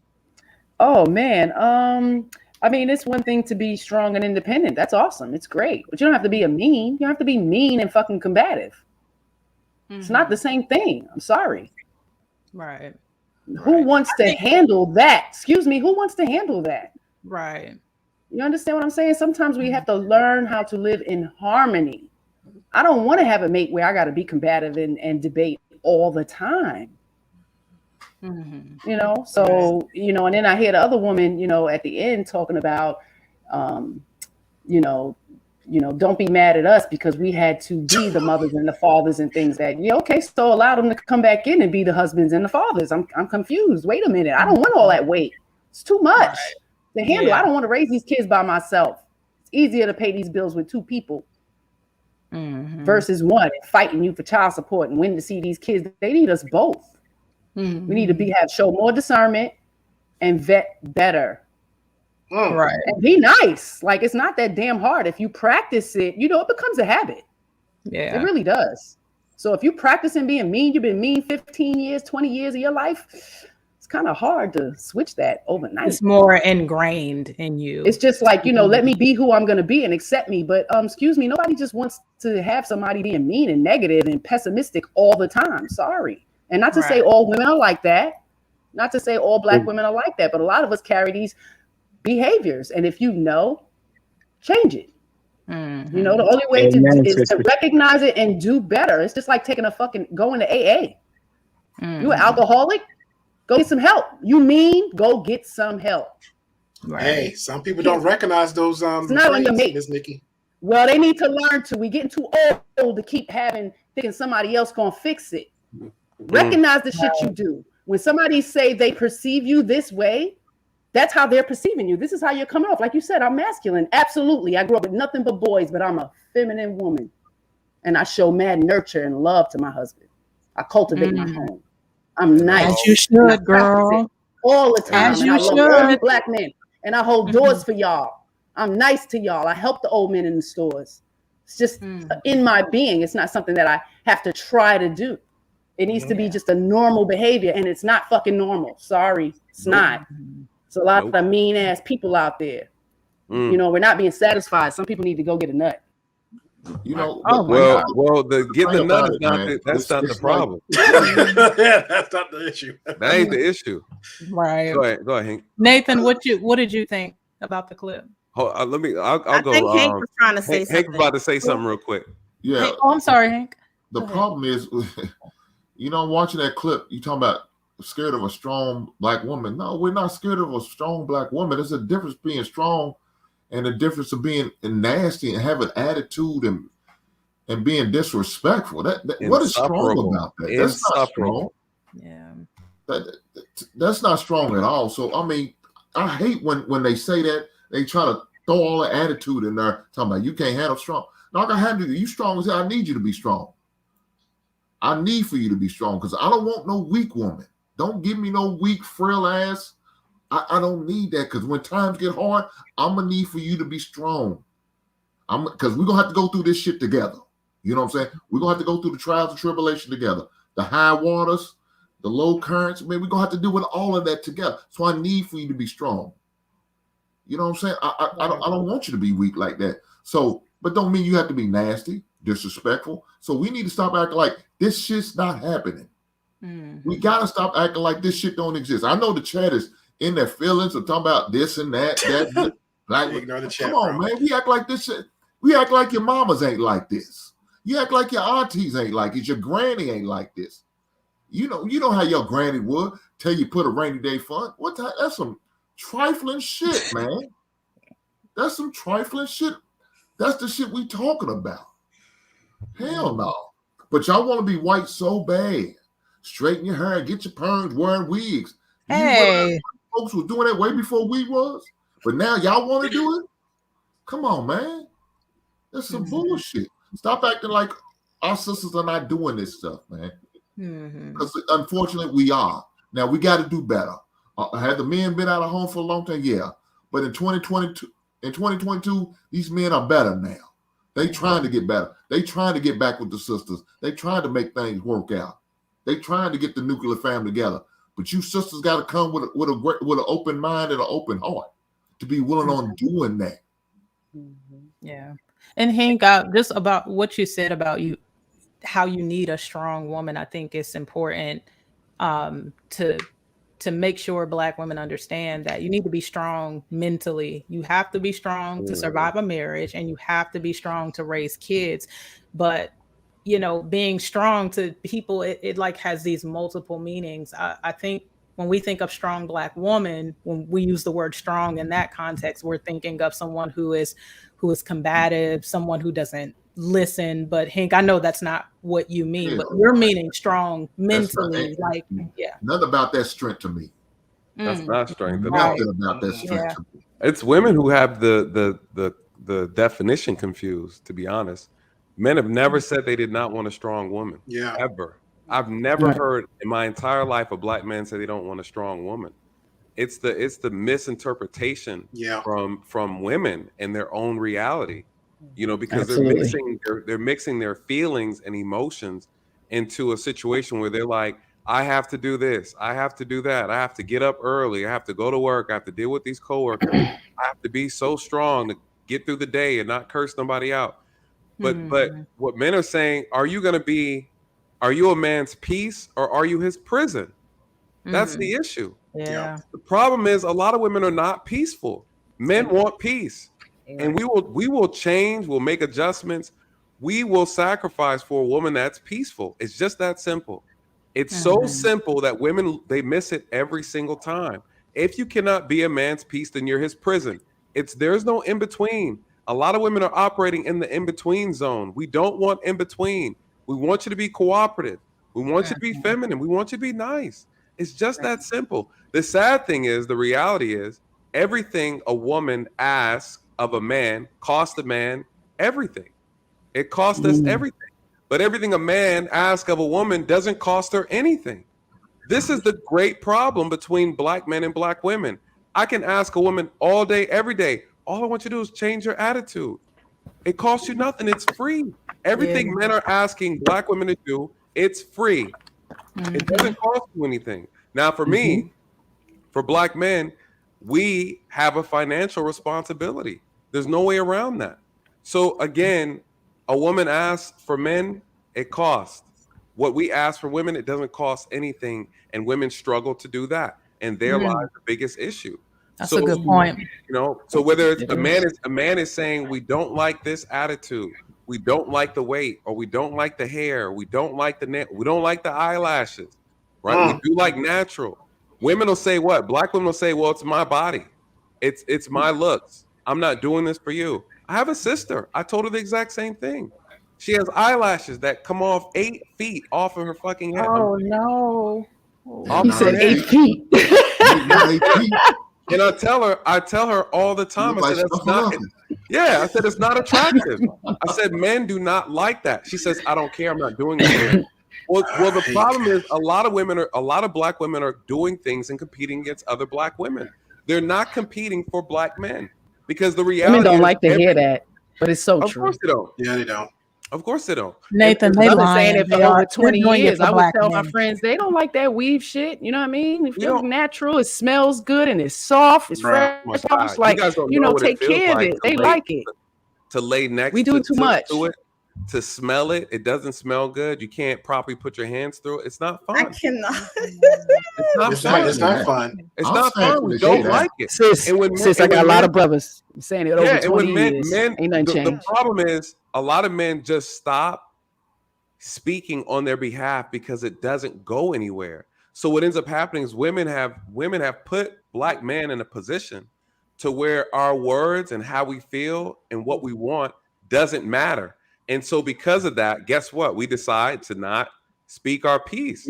So just in order to keep peace, we don't speak peace to keep peace. And a lot of men are miserable. This is true. Yeah. This is true. I agree to that. A shout out to all the bald head hoes. But so said the men. So said the men. Y'all heard them. And there's some bad baldies out there though. There's some bad. Yeah, there's some cute ones. Hold on. Cute ones. Love a good afro. Say it again, Hank. You guys say it again for me. Shout out to all the bald head hoes out there. He's got to say that every clean, time. baby. Every time. As long as you got a nice attitude. Let's welcome Bolo to the panel. Hey, Bolo. Welcome, Bolo. Welcome. What's up, brother? Hey, what's going on, brothers? Hey, sisters. Hey, I'm glad that you're here, Bolo. I don't think we ever got to meet. You were on last Monday, but I wasn't able to talk. And then I've seen you on Lopeat before, and I always appreciate your perspective. So I'm excited to hear what. I don't know how much you've been listening, but what's your take on what you've heard so far? I heard a little bit of it. I think that when it comes to women, I think you guys have strong mixed up. I think you guys think that if you match the strength of a man, that's something that a man wants. And that's definitely not what we need, right? You know, masculinity and femininity are perfectly made for each other. So as long as you stay firm and strong in your femininity, it will help a man stay firm and strong in his masculine. So we have to understand that we're talking about vibrations, right? Your vibe attracts your tribe. Like you walk into a room, you can feel something is wrong, right? We're antennas. So when we're talking to a woman and the masculinity and femininity are matching, they're trying to find a way through to work itself out. When you tap into my masculinity, I have to match that vibration at that point. And this is when things go awry. So women think that for you to communicate with your man, that you have to get loud, you have to get angry, and you have to get, vitriolic, and you don't. You're going to get more bees with honey than you are with vinegar. So I'll give you an example. Let's say the brothers are hanging out, right? Daily podcast, we all hanging out, and our women cook dinner. But things got out of hand, and we stayed out past broke day. We come in. Now, there's two ways you guys can approach this situation. You can, where the hell y'all been? And the response you're going to get is, who the hell you think you're talking to? That's the response you're going to get. Or you can be in your femininity and your strength. Baby, we were so worried about you guys. We didn't know what happened. And we're going to tell you everything. Well, man, we was drinking things out of hand. My bad. I apologize. So there is strength in your femininity. But a lot of the times this world, society, pushes that you have to have that vibration of a man.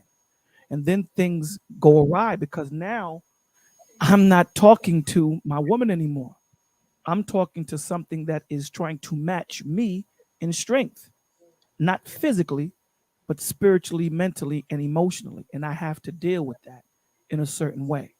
So now not only am I being attacked, feel attacked, not only am I being emasculated because of the way you're talking to me, now we're not even dealing with what the original issue is. That's like your child comes to you and say, Mommy, you effed up. You're going to be like, hold on, my G. I understand I effed up, but now we ain't even dealing with the issue. We dealing with the way you talking to me. Mm-hmm. So there's a decorum in which men and women need to talk to each other and deal with each other. And it starts with having trust for one another. Especially in the Black community, there is no trust, right? So you have men pointing their finger at women, women pointing their finger at men, and there is no trust. No one is saying, this is the dysfunction that I bring to the relationship. But here's the difference. Women have been given the chance to talk about their feelings all their life. Young men are not given that chance. They're told at 2 years old, you're a man, you don't cry. So imagine giving someone that's been mute for 30 years the chance to speak. He going to talk about everything. Duke going to talk about when he got hit by a bus when he was 3, when the dog bit him. He going to talk about everything until he gets to the point of where he is right now. And that's where we're at. Men are now having voice and they're saying everything. And it sounds like we're complaining. But if you sit down and actually listen, you'll hear that, damn, these dudes have not had a voice in a long time. And now that they have platforms where men can speak, you guys are getting tired. And here's the thing. We've been having to hear y'all mouths for all our lives. And we had to take it. So, when your man can speak to you a certain way and you can take it and you can be his pillar of rest, not pillar of stress, like Nathan Daly was saying, right? You can multiply what he gives when you can be that person that he can confide in. Because understand something, there's going to be a strength that you can give me that my brother can't. Understand that. There's going to be a way that you deal with me that my brother cannot, right? You guys don't understand that you have the strength in the tongue. You can have a dude that sleeps with you and you can tell him he's trash and his whole day is done. Or you can say, baby, you are the man. And he's going to go out there and try to catch a bear and try to choke him and put the bear in a headlock. So your strength is in the spirit and you don't understand that. Your strength is not in the way we see each other, in the way we give each other strength. We give each other strength physically, emotionally, mentally, but it's a different way when it comes to a woman. And that's the way God made it. So when you reach out of that, when you go out of that natural use, that's when things go awry. And that's what's happening. We're trying to give different definitions to what men and women are. And I'll say this and I'll land my plane. I'll let you guys get back to talking. In the eyes of God, men and women are created equal in creation. But we're not equal when it comes to purpose. We are not equal. So any man that tells you that we're equal in purpose, they're a liar. Now, God loves the eagle as much as he loves the mouse. He created them both, but he created the eagle to eat the mouse. So we have to understand that everyone has a position to play. And when you play that position, everything works out right. We got soccer players trying to be baseball players, baseball players trying to be hockey players. Then we have a problem. But if everyone plays their position, and it doesn't mean that a woman that is submissive to her man, right, to her husband, it doesn't mean that you can't be a woman of means. It doesn't mean that you don't have 10 degrees. It doesn't mean that you don't have a career. A traditional woman understands that when she has that degree and she has all these things, she understands that she goes into those environments to get the spoils and bring it home. She understands that's what it's about. It's about both of them coming together, bringing it together, and her focusing on his focus and intention and knowing and trusting him. Because again, submission is about trust. Correct. That's all I got for you guys. Yeah. Thank you, Bolo. I think you dropped a lot of gems, because that's one of the questions I asked the panel was, what advice would you give to Black women? And you dropped a lot of gems for us, because ultimately all I hear Black people talking about is, oh, you know, the Black community, this and that, and how we need to rebuild it. But there are certain things that men have to do, and then there are certain things that women have to do. So for me, I like to see what, I'm sorry, go ahead. Active listening is important. Yeah. See, when it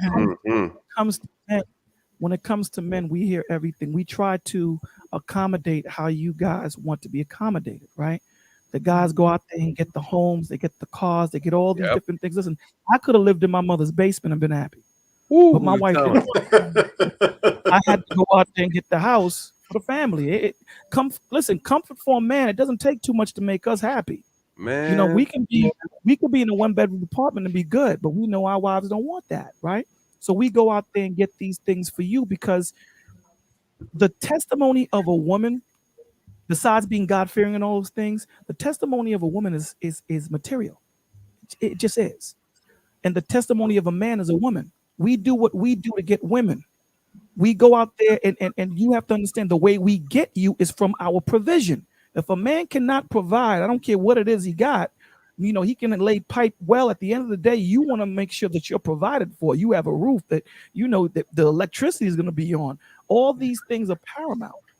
Yeah. So it's very important. So when you have these men, you have good men up here, right, that know how to articulate themselves, that they know what they're feeling, and they don't speak emotionally. They speak logistically, because I hate when men say, I feel. You know, feelings have no context or perspective, right? It's the mental that gives that feeling a context, right? Why am I feeling this way? So when you have someone who says, I feel, I don't understand what that means. So when you have men up here telling you, this is what we want, listen, take the time, take the pride out of your day, and just hear what these men are pleading.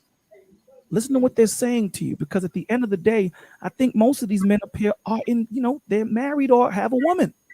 So for these men to take their time out of their busy day to come up here on these platforms and say, ladies, this is what's going on. Check this out. And especially you women, when you talk about, to the men, this is what you want. This is not something that's easy, man. Everyone, this is hard to do, to be a content creator. And all of you guys know this. So when you have these men telling you, this is what we want, this is what we need, we're not asking for much. I promise you we're not. All we're asking for you is just to hear what we're saying and just move accordingly. That's it. Because when you tell me you don't need me, when you tell me that you can do what I do, then what is my purpose? What is my purpose? So even when women say, listen, I can go on forever, and I don't want to do that because I know I get long-winded. All we're saying is you have 4 men besides myself up here that's telling you, and you guys are in good hands with these men. They're telling you what it is. Ladies, hear these guys, or listen, they're gonna find a woman. Understand there's over 8 billion people on this planet. Understand that. There's 7 women to a man. 7 women to a man, not including men that are incarcerated and men that are just going wherever. That raises the ratio. It raises the ratio. So good men are hard to find. Y'all better understand that. So stop playing games and listen to what these men want, man. What these men are telling you. They're giving you the key. Giving you the key. All you got to do is apply it, man. So with that, I'm gonna say thank you guys for having me on. I love you all. Hank, you're my man. Ball heads. You crazy. Nathan, man. Thank you. I gotta build one of these days. Oh, Podcast, fact. you know how I had one before. Shoot me an email, Bolo. Let's set something up. I definitely will. Guys, have a blessed day and God bless. You too, Bolo. Thank you. Let me let me give a closing statement before I run out. Sure. I think Bolo's always dropping. Oh damn, y'all do this how y'all do it? It's your closing statement when you gotta be front and center. It ain't really like a closing statement like that. I'm not about that. I know when I would just say one, thank you for giving me the opportunity to come up and speak. I definitely Bolo he was right. I think one of the biggest challenges we have is that men's voices aren't being women are listening, but they're not hearing. Because when you actually do the act of listening, you start to apply what's being asked. Exactly. And so I think that's a very, very, very powerful statement that he made. I could just go based off of my own personal experience. I can go based off of my professional experience. And I know there's bad people on both sides, men and women. We're not talking about them. We're talking about people who actually want this relationship thing. They want to be married. We're talking about people who are seriously committed to wanting to find an actual partner. So I know there's some dysfunction in our community that needs to be addressed, needs to be repaired. This is a fact. I will say this, though, my closing statement is that men love and interpret love differently. And I think that this is where the biggest disconnect is in our community when it comes to what men want, what are we looking for, and how do we expect it to be executed?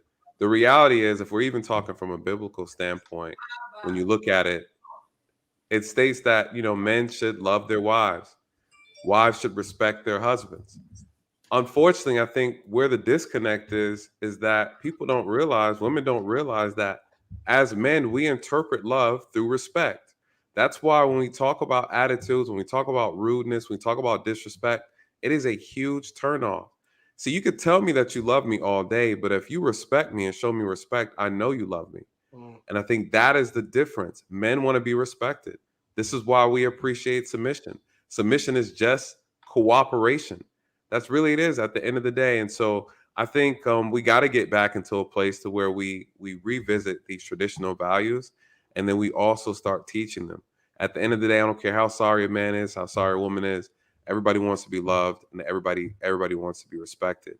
And when you take those things out of a relationship, you have nothing. And there lies the problem. So. Oh, thank you, Nathan. Brother. Much appreciated.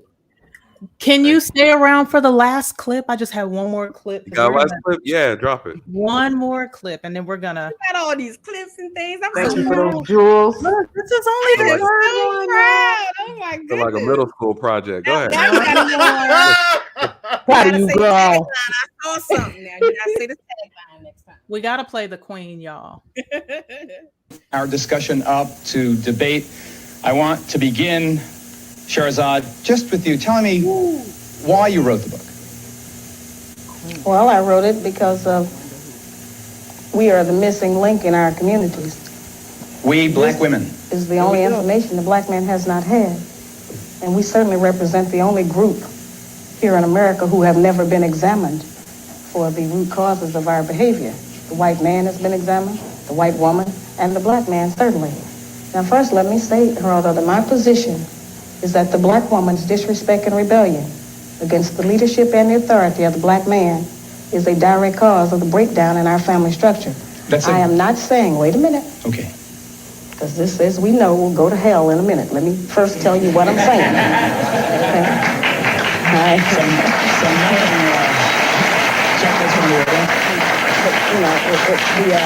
Certainly the message has been misunderstood and sensationalized by the media, as we saw on the introduction of this show.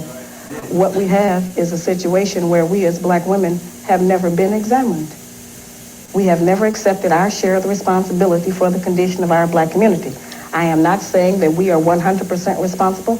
I'm saying that the black man is 50% responsible and we are 50% responsible. You know, I don't want this to be, if we lose half our time waiting for the applause to cease when someone makes a pro or con statement, we're going to use up half the show. So what I'm saying but let me just say that I read the book, and I don't read it that way. I read the book, and I think that when you have, it is impossible to sensationalize a book that uses quotes like, the black woman is a rat who behaves like a dog while purring like a cat. What is your nationality? I'm Puerto Rican, as the world knows. Okay, well, I didn't write it for the Puerto Rican man. I wrote it for the black man. That's what I'm trying to demonstrate, that we have a very special man, and he has a set of very special needs, just like we have. We need to stop claiming that we are all the same. We are not all the same. We have the problems that come from the psychological trauma that we suffered in slavery that we have not revived from yet. And so we have to address that. And we can no longer pretend that it's the white man's fault or that it's your fault or anybody else's. I'm just saying, let's go into our homes and let's look at ourselves. The only civilizations where we have ever been successful, and the black man didn't have a problem supporting us, being in charge of our homes and raising our children until he was brought to this country and turned into a slave and he lost his position in our home. Is it fair to say, Sherazade, Ms. Ali, whichever you prefer, that you propose that the black man should be the superior figure in the family and the woman subordinate to the man? He is. We have just devalued the importance of his presence in our home. And you understand while stating that flies directly in the face of all the women's movement, black and white and red and brown and yellow, has accomplished in 2 decades. We haven't, as black women, we talk about our political accomplishments, but politics means policy. And the only place we can implement any permanent policy is in our homes. That's why I never watched this show. I never watched this Wow. show. I never liked the show. Let me just point out my personal experience. Like I said, my husband and I have been together. We've been married 17 and together 25. And I swear I've caught this woman maybe 15 to 16 years ago. She helped me. She helped me better myself, to better my family and better my husband. No lie. I needed to know my position, and I knew, but I wasn't doing it to the degree that I needed to. I needed to trust his leadership, and he's a great leader. And I knew it from picking him. I picked him. I chose him. He chose me later when he asked me to marry him, 5 years later. But I initially chose him. I saw something great in him that he probably didn't see in himself. Yeah. So it was my job. That's a perfect balance. But he built me too. I got to go to college, educate some great children. We built a great union here, and we still continuing to build each other. So that's just to help me, so nice. I can appreciate that because I know the destruction that happened in my own family through the system. My white mother told me that them ladies came to her house and told her if they see any sign of him here, they're coming to take her children. And that was her biggest fear because she was handed to the foster system, handed off to black families as a white child. You know what I mean? So the dynamic quite a little different, Right. Real quick, Nathan. I know Nathan's got to go, so I want to get your take on it. What did you think of the clip? I believe it was accurate. I've seen the entire video. I'm familiar with Sherazade Ali, and so she's very accurate, very on point. I haven't read the book because I already kind of know what it is, So the problem though is that the issue is who holds women accountable. It should be women. The problem is that women don't want women to hold them accountable. Some women don't want to be held accountable by anybody, even themselves or their parents. So the issue is men can't do it. Other women can't do it. And when you try to address a woman's behavior, her attitude, her disrespect, the way she carries herself, conducts herself, her promiscuous behavior, whatever, no one can check her. And there lies the problem. You cannot protect someone who doesn't listen, who doesn't want to listen. And that goes for young men too. Hey, put the gun down. Hey, stop selling that. Hey, stay out of these streets. This is the problem. We don't listen. And it's on my channel, I talk about these things all the time from a criminal justice perspective. We hear that the prison pipeline and the incarceration rates. And I say, listen, I've worked in our community 99% of them deserve to be there. Right. And I think that is one of the biggest misconceptions that we have. We assume that there is this overwhelming force that's making us do wrong or do bad. And the reality is a lot of it is our own options, our own decision making. And we don't want to be held accountable. You know, and what's funny, when you brought up Shahrazad Ali, her, April Mason, there's another lady named what's the dating coach chick? Ayanna Van Zant, that's another one. Yeah. But there's another dating coach. Her name is Pope or something like that. Her last name is Pope. I can't think of her name. But she would match women. She was a dating, not a dating coach, but a matcher. She would match high profile women, successful women with successful men, and these are Black women. So I forgot what they call them. Women would hire her to do this, right? Her name was Pope. I can't remember her first name, but she ended up quitting the business. Yeah, I remember. April Mason quit the business, and they were helping Black women get married, trying to help them get married. And these are women who were in the business making millions of dollars in this dating coaching space. And they said they could not deal with the attitudes from women, the unrealistic expectations from Black women. These are women matchmakers. Thank you, Trash Can. These and Rebecca Lynn Pope. Thank you, Daryl. Everybody. Yep, there you go. Yeah, you guys, and look her up. It's sad. Men are not making this up. And I think this is where we have the biggest disconnect again, is that men are saying this is the problem. Women are denying it. Then other women are like, hold on, we could tell you firsthand that this is true.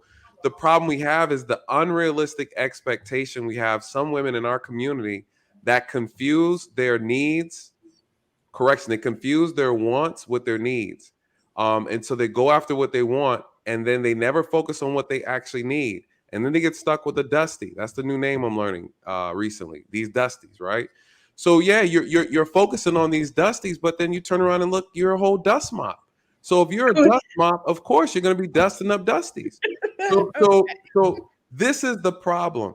And these women are high profile women who their profession was to try to get Black women married. And they would tell stories about how, hey, this was a Black man. He was a pilot. The woman turned him down because he was 5'8" and not 6 foot. This is the problem. And so to Bolo, he said at the end of the day, men are going to find a woman.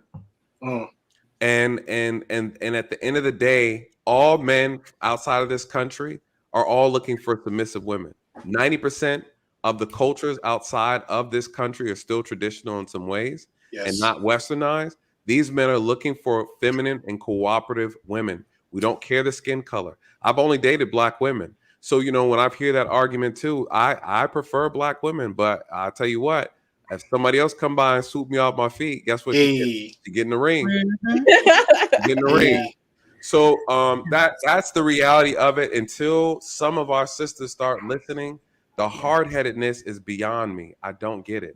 And the thing is, Nathan, is, you know, this is why this is really Monday's technically ladies' night, but I had the men come on the panel because I confirmed it through my dad and my husband that there's like a difference in their opinion between white and Black women, but I wanted to get men on the panel to also get their take on it. I feel like with women, we should always be, what should be of concern to us is, well, how are the men feeling about this? Let me get their opinion. Let me listen to their opinion. And far too many women in the comments were saying it ain't a difference. It just depends on the individual. Not all white women, not all Black women. And it's like, can you just be quiet and just listen to what the men are saying? And not just the men on this panel, but go to your dad, go to your brothers, go to men who are going to be honest with you, not simp out, but men who are going to be honest with you and about their experiences. Now, when you take that should make you aware, and it should motivate you to want to separate yourself from that kind of behavior And hopefully you'll want to spread awareness to other Black women, so that we can create a wave of change. But my point is how you feel, that's important. Hank, Gray Pill, Anthony, like men, we need to start getting into your thoughts to see how we can better ourselves, because not, like you said, Nathan, not listening and being hard-headed, that doesn't get us anywhere. A relationship involves two people. So we need to see what we can do so that men are satisfied in their relationships and not be so hyper focused on, our needs and what we gonna get out of it. It's two people in the relationship. So I agree. That's true. I have two cousins who we don't have any. My family's from Jamaica. We don't have any white in our bloodline or in our family, but we got two on the way. And when I ask them questions about their relationships, they're happy. And I ask, these are young men, and they're like, well, a lot of the girls in my school are just ratchet. They're ratchet. They act this way. They do this. I was not raised to be attracted to that type of woman. That's not in our family. So it's not that anybody is forcing other race of women on Black men.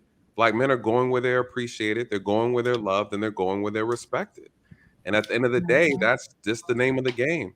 And so I'm sorry, I'm laughing at this comment. Okay. What happened was the council, no experts on the panel to adequately facilitate the discussion. Yeah, and then I always leery about letters that start with TS in the beginning. It's like it just that part. I can't. No disrespect, but that the problem with that statement just then, that one right there, is that we want to find any way possible to rebuttal. We want to find anything that we can to discredit, to dismiss what men are telling you. Men are telling you, this is what we want. This is what we don't like these eyelashes, sis.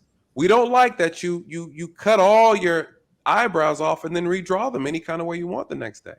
Men are telling you what we do and we do not like, and you want to tell us it's none of our business. So again, this is what we call mating rituals. This is biology, right? This is what we call a mating ritual. The way you carry yourself, the perfume, the way you look, the way you talk, your behavior, your attitude, these are mating rituals. Yeah. If you want to attract a mate, you have to do things a certain kind of way in order to attract that other person. Everybody in the animal kingdom does it. It just seems like some Black women are the only ones, right? Some of them who want to do what they want to do against their own best interest. And that's what we are seeing. That's not in line with what they want. Ultimately. Well, and bless their heart. Yes. They don't know what they want. And guess what? At the end of the day, men are going to find a way. And so now, Nathan, have you ever heard of this YouTuber? It's called Zoom to Thailand. Yeah, I know. I'm in contact with him. He's really? Dude. Yeah, he keeps it real. We talk all the time. And interesting though. He's like, man, look, I like, again, what men ask for does not cost women anything. We're not asking for your finances. We're not asking for your car. We're not asking for your home. And if you have a man that's asking those things, he's probably a homosexual, and you don't need to be with him in the first place. Unfortunately, these homeless men are getting more women than I get.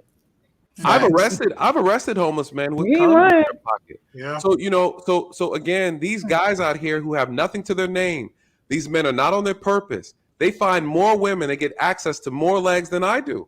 Yes. And I have my shit together. Yes. So make it make sense, And so again, some of our women are attracted to the same thing that they're complaining about. So, again. Can y'all address this comment? What's that? I think we haven't discussed too much anything about the white woman on the podcast tonight. I turned it to put in Black woman. I don't know if he was on earlier, but I actually pretty much brought most of that up on my experiences on that. So shout out to Miss Ty. You can always go back on a replay and check it out. Hit that like and subscribe button. Absolutely. Why is it considered bringing Black women down when we're addressing negative behavior that men are saying we don't like?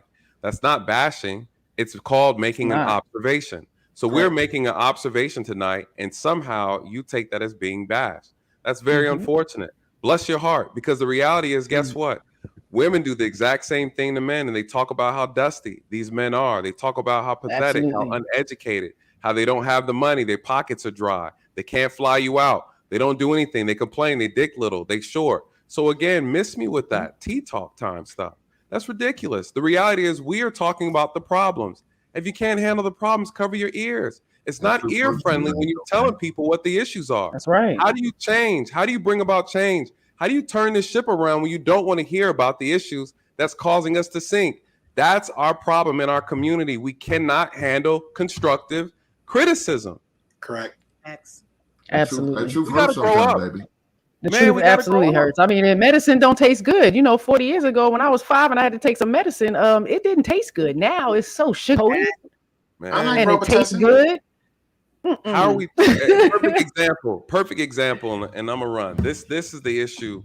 We tell our people that we're dying because we are eating badly, and you try to tell our people that we need to adjust our diet, and then it becomes a problem.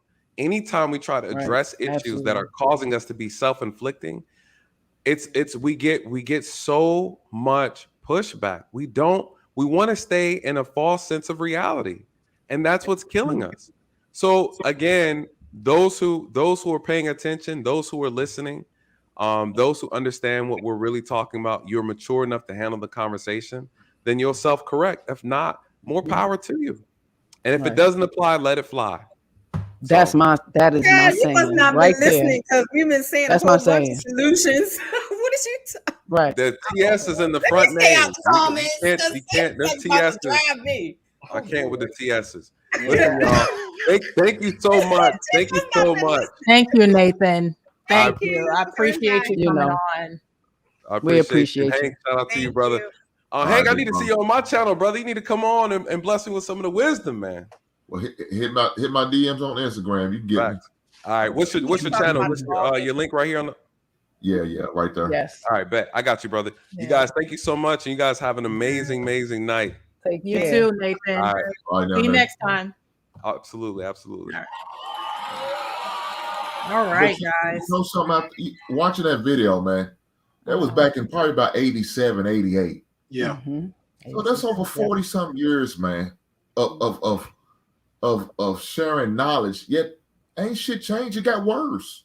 Yeah. But I think the problem is it's right now. It's to the point where we don't see the light at the end of the tunnel. I mean, that's where we are right now, and that's the sad part about it. You just don't light at the end of the tunnel. I mean, it seems like some ladies are going just got their feet in the ground with the roots like a tree, and we stand our ground. We're not changed for what you say. The hell with you. Okay, well then, if that's the case, if that's what it's gonna be, then you need to go and get that property down in Miami, Florida, and y'all gonna be a bunch of goddamn golden girls. I'm out. Y'all gonna shack up together, y'all gonna live together and be together in harmony. And we're gonna go out and find a good woman who's gonna want to stand and get in our program. I'm gonna exercise my options. The hell with you. I'm not gonna take the women with no attitude. You're disrespectful. You're not real. I'm not gonna go through the list. We all know the list. You're not real. Ain't nothing real about you. I don't want that. A woman wearing a lot of makeup looking like Tammy Faye Baker, that shit ain't sexy. I don't want that. Hey, we can't take the BBLs. Bump that. See, that's another black woman want to be white. They white all the time because they the only one can afford it. Guess who's doing it now? These black women who want to be white for real, but yet y'all don't want to be white. Y'all hate being compared to white, but y'all acting that way, doing the same thing that white women used to do. Y'all doing it now. That's a goddamn shame, man. Be real. That's all we ask of you. Be pleasant, be nice, be loving, be saying you're feminine. I mean, I know there's gonna be times you're gonna get messy, but know how to bring it down. Exactly. Know how to return that. Don't stay in there all the time. If you got to do it at work, okay, do your 9 to 5 man shit, then come on down and be a lady. But when you do it 365, I ain't with that shit, man. So, I mean, we've been saying it for the longest. You have another woman saying it for the longest. You got some women out here who are sharing with you guys. Get y'all turn them down. Y'all call them pick-me's. Y'all dog them out. Y'all call them everything but the child of God. You got men out here. Y'all be quick to say, "Oh, you must be gay," or you must be that, or Sam. Then when they start getting these white women or these other nationality women, then y'all look at them side eye. Michael B. Jordan, he came back home. Now he ready to go back over. Thanks to y'all black people. Y'all acting cool and y'all ran his ass off. God damn, do better, ladies. Yeah. You roll on your back? Yeah. I'm sorry. Something was on my mind. Go ahead, Polo. I was listening. So, I had to say this because I think this is something that we do way too often, that we make this mistake. I counsel women and men. And what's so crazy? We spend more time and we get more breakdowns and we put more effort into buying a home than we do into figuring out who we're going to sleep with, who we're going to be with. You get the inspector to look at the foundation, to look at the roof. You make sure you haggle with the person. But when it comes to finding a mate, a spouse, a better half, a 1+1, we are not patient at all. But we're patient when it's time to get our credit together, when it's time to get our house loan, when it's time to get our car loan. We need to do the work on ourselves. A lot of the times you have men and women trauma bonding, right? They don't know too much about themselves and they've been through so much trauma, especially in the Black community.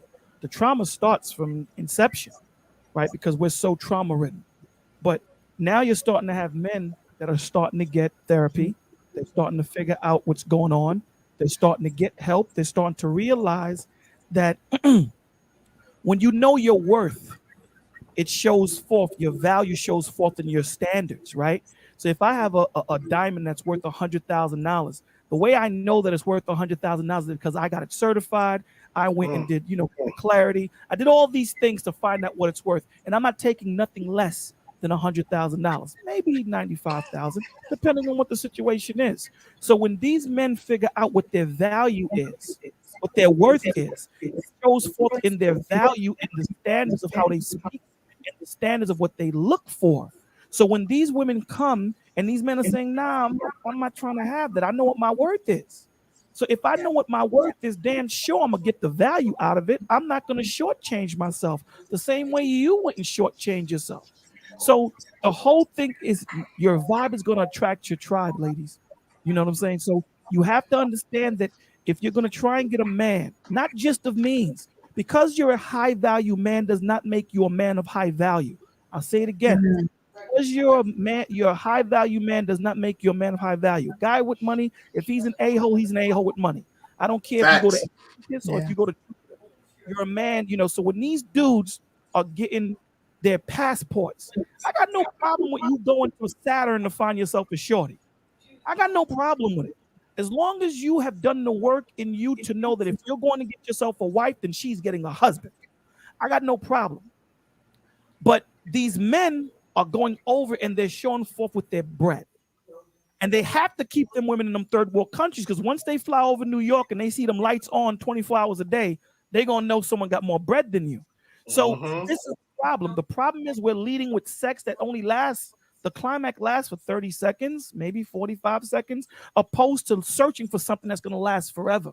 So ladies, when you hear these men talking to you, when you hear these men that are saying, I did the work. So if I was in the gym playing basketball, I ain't taking nothing less than that $100 million contract. I'm deserving of it. And it's going to show forth in my standard. So we have to, with men, my brothers, and I'm not talking to you guys here, but the men that are listening, we need to exude more penis discipline. We need to be able to tell these young ladies, nah, I'm good. You look good. You got a lot of quality on you, but there's no quality in you. And that's what we do a whole lot. A lot of us don't do that. And that goes for both men and women. But we need to show penis discipline. You can't sit there and say that chick is trash and then you wind up skeeting in her. That makes you worse. Trash, you went trash diving. So the onus is on us because I put the most of it on the men because it wasn't sin until Adam ate the fruit. And all of those are God-fearing, those that are understand what I'm saying, those are not. These are not, what people are trying to do is add biblical principles to a carnal living. You know what I'm saying? You hear a lot of men quoting, when you find a wife, you find of a good thing. Yes, you're absolutely right. But that is towards men and that follow God. You can't be in the world and think that you're going to apply like you got a hack. There's no hack to God. So if we're asking women to submit, because understand the difference between obedience and submission. Obedience is something that God demands. There's no question. Submission is something that she chooses to give. So what is she submitting to? So that's why I'm saying when men do the work and we know what our worth is, we ain't taking no shorts. There is no shorts. So either you're going to come correct or don't come at all. So ladies, you only get one time to introduce yourselves. That's it. You're a gift given unto a man. You don't give the same gift 10 times. I don't want a G.I. Joe with fingerprints on it. I want it straight out the box. Now, in this day and age, sometimes you might get that Barbie with fingerprints, even maybe a child or two. It is what it is. But the point of the matter is where we are right now, we don't understand our self-value. A lot of us are trying to figure out what husbands and good fathers are as we're being husbands and being fathers. It doesn't work that way. Same thing with you women. You're trying to figure out what a good woman is as you're being a wife or a mother. It doesn't work because the children are going to suffer. So when you have these men, these 3 men right here telling you this is what we need, and Hank, he sounds like he's getting pissed off and angry because he's been saying this for a while. I've seen him talk about this for a minute. So you have to understand the frustration. When you continue, you ever have to talk to the operator, and every time they transfer, you got to say the same damn story to another person? Don't after a while you get pissed up with your Duke, man. I don't understand. Do you guys write these things down? Because this is the 10th time I had to tell this story. So we have to understand that we're not talking to each other to hear. We're talking at each other for talking points. That's what we're doing. Because we have all of these panels where we're talking about the same thing. What men want, what ladies want.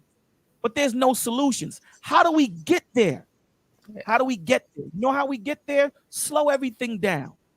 Let me try to understand who you are as a woman and what you want and what you need. Because I'm going to tell you what I want.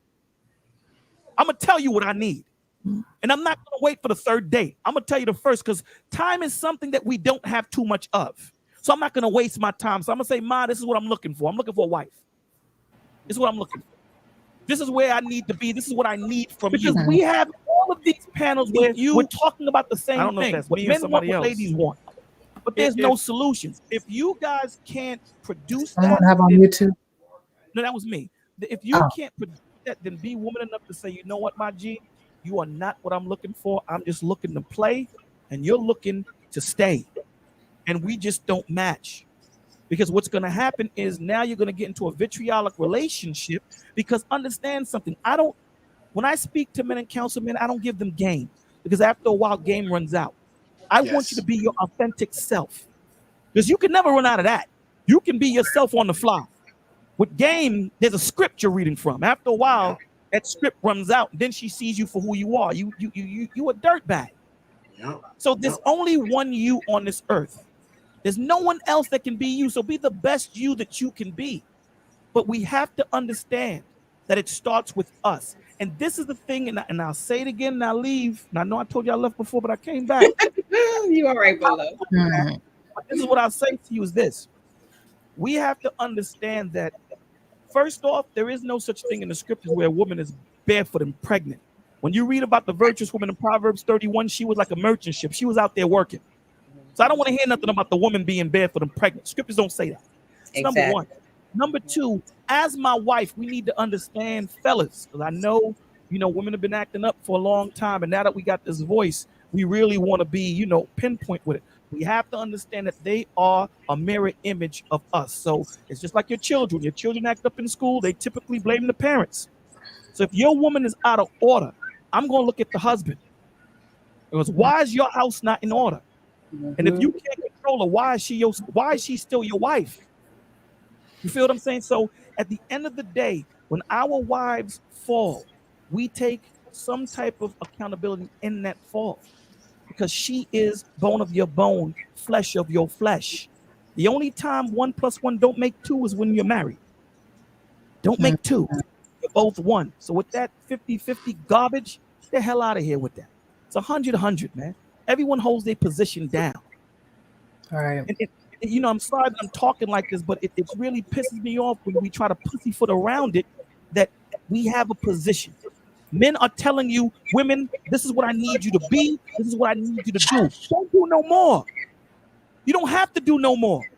If I need you to pray over me, pray over me. But if I give you this, multiply it. Don't try to step in where I'm at. Don't. And I won't step in where you're at. But understand, we have positions to play. That's when things run right. I'm sorry for disturbing you guys again. Nah, you good, Bolo. You know you good. Yeah. All right, appreciate Thank you, you, Bolo. He's 100% right. He's dropping so many gems and chess. He turning pearls and all this stuff. So I'm exactly. I can't compete with Bolo every time he step in here, man. But I'll leave with this. He's 100% right. Even on his platforms, if you have women on your platforms, you still got to act accordingly too, man. And I'm just speaking for the men on that one. You have women on your platform, you still got to hold yourself accountable too. You know what I'm saying? You got to check the men got to check each other. You got to make sure the women come correct when they're on their panels. So I don't know what to say. It was a lot. It was a lot what Bolo said. So just go back and replay and see it. I will say this. I appreciate you, Ty, for letting me on, because I know you always be in the chat on my end and the subscribers. So I just want to take the time out to come on. I didn't know it was a ladies panel because I have ladies panels too. You know what I'm saying? Welcome. Yeah, so I appreciate y'all letting guys on to actually have a conversation about it. So I appreciate you. Permission to do shameless plug? Sure, go ahead. Okay, tomorrow we have a ladies panel. We're gonna have a great discussion. You can check us out at the Great Pill Podcast. This Saturday, I think I'll be double dipping. Pause. Excuse the language. I'll be a guest on Suzette Speaks. I think around 12 o'clock. You can check me out there. And then 7:00 p.m. Central Time. We have a co-ed panel with the guys and the ladies where we be actually talking about Miranda rights. So check us out that. So we alternate every Tuesday with the guys and girls. So you're more than welcome. Come on through. Especially Nikki. I love your vibes. I love real people like you. So appreciate it. All the links and stuff below. Hit me up. Hey, I'll drop a link for you. You're more than welcome. Come on for the women's panel tomorrow. Awesome. Thank you. Thank you, Great Bill. All right, catch you later, Hank. Have a good one. All right. All right. So we're gonna go ahead and we're gonna close this out. I do want to answer the ultimate question: what white women understand that most Black women don't. And in my opinion, I believe that white women understand femininity better than most Black women, and I always have. It's something that I've seen that because I've always been an observer and I've always noticed it. I've always noticed white women seem to be more happier. I'm choosing my words carefully because like Robbie brought out, we know stuff happens behind closed doors. No one's saying that white women are perfect. I don't know. But the attitude that I've experienced them have, as well as other people on the panel, that attitude gets them in the door. It does not keep them in the house, but it gets them in. And so we need to listen to what the men are saying. That's why I brought them on. We need to listen to them. And if they validate what I'm saying, and they're saying that, hey, yes, there's some truth to this, then we as women, we need to make some adjustments, because what matters is how people experience you. It doesn't matter what you think of yourself. It does matter what others think of you, because if you were on this earth by yourself, you're right. I mean, it wouldn't matter. It wouldn't matter what you wore. It wouldn't matter if you snore, fart, anyway. Nothing would matter. But because, we have to have relationships with other people, how we conduct ourselves, it matters. So that's what I think that white women do have over Black women. Now, there are some things that Black women will have over white women, but we're not here to talk about that. And there are some things that other cultures, from what I'm observing, do better than both Black and white women. You know, we have different strengths in different areas, but as Black women, I think we have this pride where we don't want to look at other races and see what their women are like and what's working for them, you know, because we don't have to be white women. We don't have to be Japanese women, but we can kind of cherry pick some things like, you know what, I think I like their attitude better. I like the way they do this better over here. I want to adopt that into my life, you know? So that answers the ultimate questions. As far as the solutions for Black women, there are things that you can do to get help with your attitude. So like if you're angry, if you know you have trauma that you've been through, that's what therapy is for. You know, find you a very good therapist and be clear. Absolutely. Be intentional on what exactly you want. Don't just go in there and like, you know, I got these issues. No, let them know what your finish line looks like. If you want to be a happier woman, if you want to have a better attitude, not just that fake stuff on the outside, but if you want to be happy from the inside out, you need to be intentional and let your therapist, your life coach, let whoever know that this is what I ultimately want. This is my finish line, and work toward that. When people are giving you advice, be it your therapist, your life coach, the men on the panel, when they're telling you things, write stuff down, okay? Think about it, meditate on it, make a concerted effort every day to form good habits, because habits become habit when we practice them every single day, you know? So, and also look at other Black women as an example. Maybe I shouldn't say that. Wait, hold on. Let me check the poem. Because there are some, let me just say women. There are some women who don't want to imitate, right? And so you want to look at that and say, hey, if that's ugly to me and other men, I need to make sure that I'm not doing that.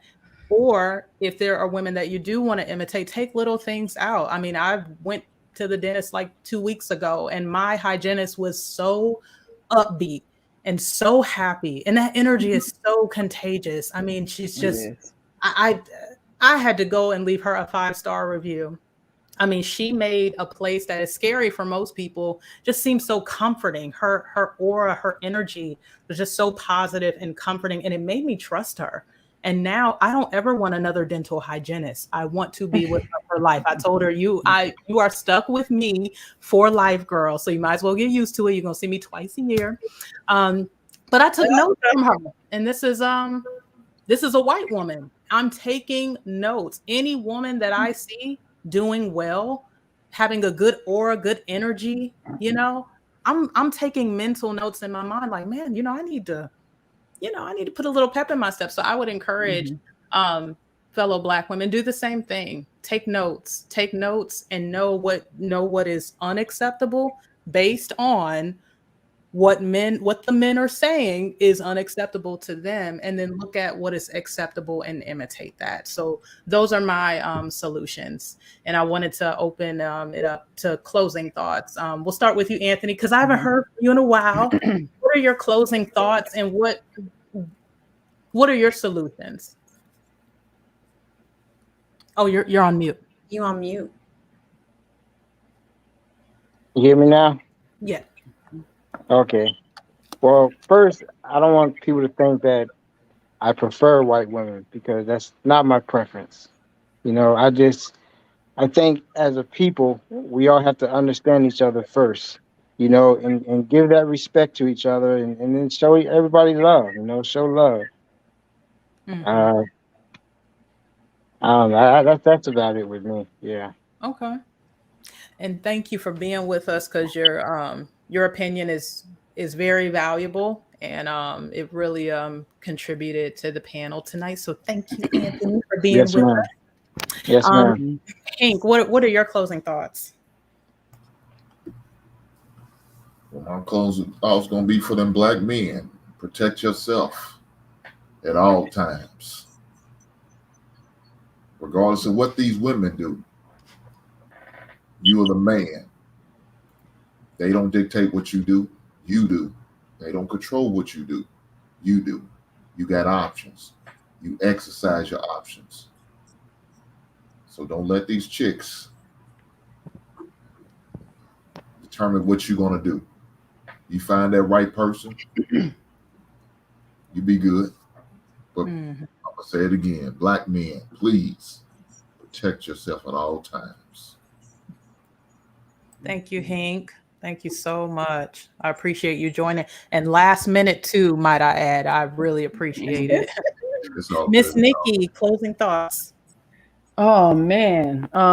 If you go over to my page, my back photo, it absolutely says, if it do not apply, let it fly. Let it fly. You know, we get triggered with a lot of stuff when we hear things. You know, if it doesn't apply to all the girls, you know, then let that shit fly.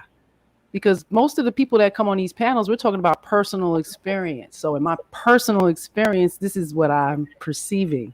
And this is what I'm giving you to show you that these are the kind of the behaviors that we should not be going out to do and behave. And if it relates to you, then you might want to look at yourself, self-reflect. Like she said, therapy is great. I would even suggest, if it's possible and, you know, a good thing, it's possible for you to get to mom and dad and get some answers answered. Most of our trauma stems from them. We try to put the blame on the the boyfriends and, you know, what somebody else did. But a lot of that stems from our immediate family. So, you know, getting some of them, if possible, because sometimes it's not, and we understand that. Sharing life with someone else is not all about you. You cannot control the whole dynamic of that. And that's something that most people need to understand. You know, you have a view or a vision or an idea of what it's supposed to look like. Share that with your mate. You cannot assume that the way you see it, it's supposed to go, and he's just going to go along, because he has a view as well. So when y'all come together and share that collective idea, maybe you can make it a plan and follow through, and it can be a goal that can be successful. I think we need to go back to kindergarten. We need to go back to kindergarten, because we in here acting like high schoolers in the goddamn cafeteria. Okay, we need to learn how to share, and we need to learn how to be nice, and we need to learn how to cooperate, and we need to learn to listen, to understand, and be quiet. And if you want to see us, we're on every Thursday. He said, she said, Love and Abundance at 8:00. Hubby got his own barbershop pod. Fellas, it's just for the fellas. Y'all come out and y'all build together. It's just like being in the damn barbershop, but being on a panel. So a virtual anybody barbershop can pop in. It's awesome. Great conversation. He always hits in hard discussion. Ladies, just hold yourself accountable. Sometimes we gotta pull our big girl panties up and hold ourselves accountable. And with all that's going on now, we really need to teach our daughters. We really do. We really do. We need to have this open communication and dialogue to them, and let them come and share, and don't push so much fear to these men, because there's some great men out there, and they're powerful and they're strong and they're wise and they're great leaders. And we're blocking them for finding that, because they're so freaking scared. So, you know, shout out to all the good men out there, because I see a lot, I know a lot. And, you know, I'm proud of y'all. Good fathers, hard workers. You know, y'all pulled y'all pants up, y'all cut your hair, y'all did y'all thing. So I'm proud of y'all. Shout out to y'all. Well, thank you, Miss Nikki. I appreciate you being here, and I appreciate your perspective as well. One thing I noticed, Miss Ty, you have just been out of the conversation. You know what? I think because I'm thinking this is your platform, I'm thinking you're just kind of playing background moderator. And I'm as he's talking, I'm thinking, well, there's one more person. Oh, Miss Ty, wait, you ain't Such said an awesome lady. Oh, my bad. I'm sorry. I'm sorry, Miss Ty. What are your closing thoughts? Girl, you done lit everything up on fire on here tonight. But I truly do appreciate you ladies really bringing my vision together.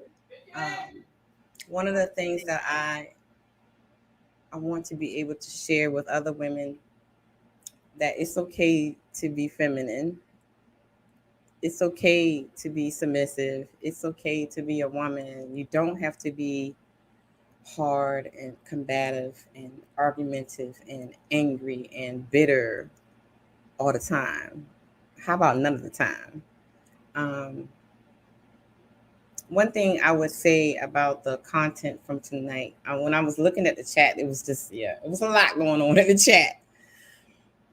I'm learning, well, I knew this already, but a lot of times we as people, not just men and women, just women, but men too, sometimes we listen to respond and not to understand and comprehend what is being said. So when I'm looking at the chat, everybody was already so defensive just because they had the word white woman in the topic, so they already came with, their guns rolling, before we even started the stream. But I'm glad that, the goal that you were, going for came to fruition and kind of rolled out. It was rolling out slowly because I was like, girl, if you don't tell these people what they want to know, because they were going off the chain. I was like, oh my God. They were, girl. Yeah, a lot. And a lot of them. I enjoyed it though. I was reading something. I was like, child, if you don't just stop and listen, okay. But and one of the things, for all the new people that have subscribed to this platform, over here, we do not do the whole man bashing thing. We try to uplift our men, hear them out as well as they hear us out. We have our women's panel, and then we have a men's panel where the men have their night where they talk, their stuff. Hink with the bald-headed whole thing, But the goal is to hear each other out, because ultimately, for those of us, those women that are single, you're looking for a mate, you have to understand what that man wants, what a man wants from you. My dear friend TS in the comments kept asking for solutions, but if you really took the time to listen to what the videos were saying, especially what Shahara Ali was saying, and some of the things that the men were saying, some of the things that the ladies were saying were solutions. Yeah. But we get so clouded with the rhetoric, and we get so clouded because, there we go again. We can't tell Black women nothing. Yeah. We also always so up in arms, like somebody's going to hurt your feelings. But no, we're not trying to hurt your feelings. We're actually trying to help, because I want to see my ladies win. I want to see, our communities, more women. Yes, a union. I want, and we need our communities back. Yeah, like I said, I'm in Baltimore, and it's something, man. These kids they need us. They need us to love up on each other, because they are out there hating each other right now. And I'm talking about as little as 4 or 5. And I see it every day right outside my back door window. And these kids are good, and they're beautiful, and they want to be smart, and they want to be loved. Because when I come out there and show them the love, they want it. They gravitate to me. So when I do have to say something to them and check them, not in a drastic way like I'm their parent, they kind of respect it. Exactly. So, and it's all about love. If you show them love, they gravitate towards you. And we want to build stronger communities. We want to build stronger families, because back in the day, the Black people, we were the ish, because we were together no matter what. But now we're just so separated, and I think with this platform and with the help of these ladies, these awesome ladies, I tell my ladies, it's so awesome that we can just get the message out that, we have to, encourage and be there for our Black men, so that our Black men can protect and provide and be the priest of the home. That's the only way that's going to happen. And you can call it picking me and whatever they be saying, picking me, mammy, whatever you want to call it. But the same women that's saying all that weird stuff are the same women that don't have a ring on their finger. Because baby, I mean, they do the picking. Let them know, Miss Ty. Okay, like come on. I mean, you have to understand that sometimes we as women, I kept seeing one thing in the comments. I think she's a counselor, I believe. She was saying that we have traumas that causes anger. We have traumas and things in our life and we all have traumas. Absolutely. Every last person on this earth has some type of trauma. And the statement, well, I don't see any professional on the panel or whatever. That's why we say, oh, okay, then that's why you need to go and figure that out. But the problem is with that, if she's still in the chat, is if you don't acknowledge that you got a problem, how you gonna fix it? Yeah. If you don't acknowledge that you have some issues and you're out of order, how are you gonna fix it? Yeah. In order to get healing, you have to acknowledge it first. It comes with acknowledgement first. Right. So, and then we say, then you need to seek help through counseling or therapy or whatever you need to do to get that help. But one thing I always say, don't take your traumas from one man and put it on another, because that's not going to help. Then from your father to your man too. Right. You're from your father, from your brother or uncle, whoever hurt you, to another man, because then you're going to end up destroying that man in return. Ain't my fault. Yeah. Right. So ladies, go fix yourself, get your help, do what you need to do before you add someone else into your life. Yeah. I mean, all of us had to do it at some point. There's another sister on our panel, Lisa Maya. She's been married 3 times because she's been trying to get it right. I know. So I mean, that's what you have to do as ladies. So I just want this ladies' night to be a safe space for the ladies. We're not here to, people always say, "Oh, you're judging." Okay, look, the Bible says you can't judge. But I'm not here to condemn you, though. That's between you and your maker. Okay. Hold on, y'all. B9 trying to just help one another. That's all. B9's trying to get in. Okay. B9, now let's add. He coming in?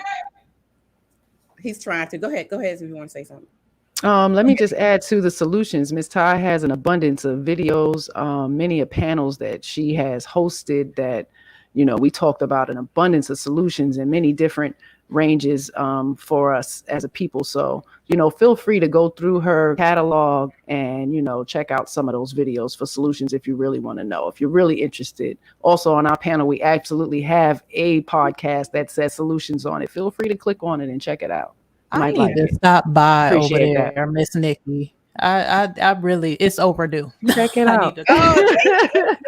Baby, my brother and sister be rocking over there, baby. Okay, you gotta check it out.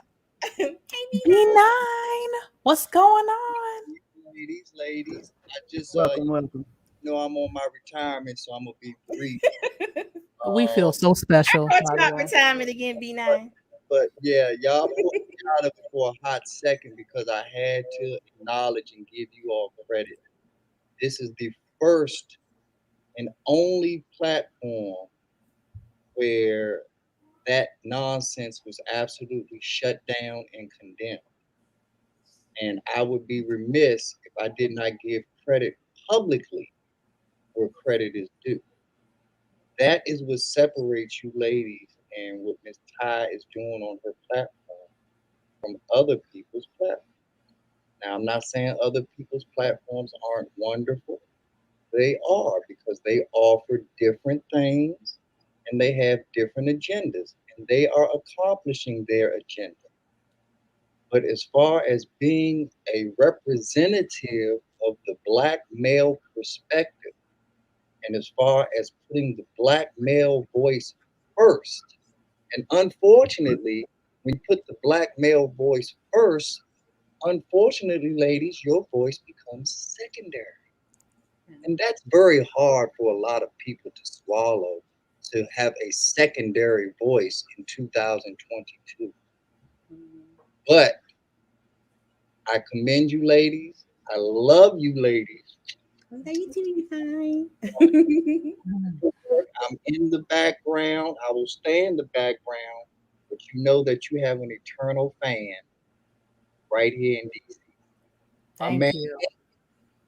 Here holds next, brother. I love you, my brother. You are the best. God bless you all. Hank is the MVP up in here. Don't stop, ladies. Don't be discouraged. Like I said, you having a heck. I've seen a major jump in these last few weeks, Miss Ty. So it's taking a lot of people way too damn long to get the message. But look how they acting now that they get it. Mm-hmm. And this is just the beginning of very big things to come from it. All I ask is that you stay consistent, and no matter how big you get, don't sell your message out for the collab. Yes. And I wasn't talking to you when I said that earlier. Like, what are you talking about? I was getting offended. I wanted to call in because once again, that's what separates you. Yeah. You could have made a business decision today. Yeah, a long time ago, I could have done that. Tonight with a lot of personalities and philosophies that you don't agree with, and your subscribers would have jumped massively because of it. Yeah. So I respect and I commend you for being true to you. And I wish and pray that we as a collective and as a people had that philosophy. We wouldn't keep falling for the banana in the tailpipe if we all thought like that and moved like that. Once again, God bless you, ladies. Love y'all. And all trash can, all my other fellas out there, God bless you all. Love y'all. They joking you in the Thank chat. you, B9. Thank you so much. All right, y'all. I gotta drop out. One more thing to say. Okay. I just want to give the biggest shout out to Mama. Because if she did not share this live on her platform as well. My mom. Oh, yeah. Okay. You know, Miss Ty said thank you. Yes. So thank you. Truly, truly thank you for the support, and I promise you I'll take care of your daughter over here. I gotta get her page up and popping too. She's gotten better. We are still a work in progress, right? Right, Miss High Value? This is what they have to understand. We weren't always this way. We had to learn, and sometimes the hard way, and that medicine was hard, but we love our men. So, you know, they're good to us. You know, we're not going to stay with men that's going to beat us over our head and hold money up against us. Nah, come on. Yeah. Mm-hmm. Ocean. I know that's right. But y'all, I gotta drop out. This has been so much fun, Miss Ty. I hope I did a good job hosting. Yes, you did. Nervous. I gotta give you the claps. You did good. Yay! Thank you. Awesome. I Good appreciate job. it, y'all. But thank you for having me with you. Yes. I said thank you for having me with you. Oh, thank you for being here. It helps. It helps the nerves too. So you did good though. You were rocking it out. I loved it. I mean, they need somebody to fight for them. That's why I was like, I'm not saying nothing. I'm just in the chat. Yeah, girl, I'm telling you, you should have seen me before the live. I'm like, okay, oh my God, the mic, is it working? Oh, girl, I was a hot mess. So it will get that way, but it'll go smooth sailing. The more you do it, you'll get used to it. So now I just be like, all right, come on, y'all, let's go. Right. Got my question. Well, thank you. Huh? Mm-hmm. Oh, well, thank you, ladies. Thank you, Hank, everybody. And, I got to drop down because I got to get home before my husband gets there. So, See, everyone have a good night. Happens when you got a man, you got to get right. That anxiety start kicking in like, oh, I got an hour to get home and put on something cute. I need to go. Okay. That's right. Take your time with your seatbelt. Be safe. Okay. Take care, all right, y'all. Have a good night. Good night. Good night, love. Bye, everyone. Bye. This was fun, guys. Yes. This awesome. Good. It's always a good time at Red Lipsticks Vibes podcast where the vibe is always cool and smooth and feminine. I be trying, We try. We be, you from New Orleans. Hold on, Nikki. I got a bone to pick with somebody else in this room though. Because he been MIA for the past couple Fridays. He been over there. I was peeping. I was like, oh, he just abandoned me. Oh my God. Nah, You wait till I talk to him. You know I gotta have my ball head holes in here now. nah, it's not that. It's been a little hectic. Somebody, asking me here, asking me there. So you gotta get you a channel. I need to. I keep saying it. I keep saying it. I don't know why I keep delaying it, but I need to go and make the move. Yeah, because you know you're a popular dude. Yeah. I don't know about that. We appreciate your talk. Okay. All right. Don't let me find out. Come on now. I got to be fighting for your attention now. What's up with that? You're not. Well, I thank you, but yeah, just been it's been just want to share. I'm just looking forward to sharing with whoever wants to listen. Men, women, or whatever. But my main focus is talking to these dudes because at the end of the day, man, you as a man, you got to move how a man should move. You don't move at the beat of a woman's drum. You don't do that. Yeah. Not as a man. Yeah. If you the leader, you the captain of the ship, then you need to move at your own drum. And these ladies and the right lady, will follow you. I promise you they will. You know what I'm saying? So, and that's what I preach them all the time. I'm not with these guys acting like bitch boys who sitting there crying, complaining. That's not what that's not what men do. Exactly. No, that's not what we do. We find a problem, we figure the problem out, and we get it done. You know what I'm saying? Whatever means you have to get it done, you get it done. If you got some things going on mentally that's holding you back, then you need to get on somebody's couch. Right, exactly. Yep. Somebody's Zoom. Sooner the better. You know what I'm saying? Whatever it takes to get that therapy. If that's what it needs to happen, then do that, man. But don't sit on your ass and cry and complain and fold up in the fetal position and ball up like that. That's not what we do. Not as men, we don't. We carry ourselves as men. We stand up to people. So I got a question for you since we're talking about the men, Yes, ma'am. Do you think that we black men will ultimately get it together as a collective, or it's just going to be individual growth, or will it ever become a bigger thing than just individual growth? Right now, men we got to just continue to get our shit together, man. And I feel like these women, they're gonna get tired of being alone. They're gonna get tired of them winters gonna be cold and coming home to that cold, empty, dark house. You know what I'm saying? When we smoke detector going off like crazy, like it was somebody earlier, I don't know who it was, gonna go off and you need somebody to change it, and the maintenance man can't come by for 3-4 days. So now you wish you had a man to maybe come in there and fix it. You know what I'm saying? You get that flat tire, AAA gonna take him maybe another hour to get there, but that man could be there in 10.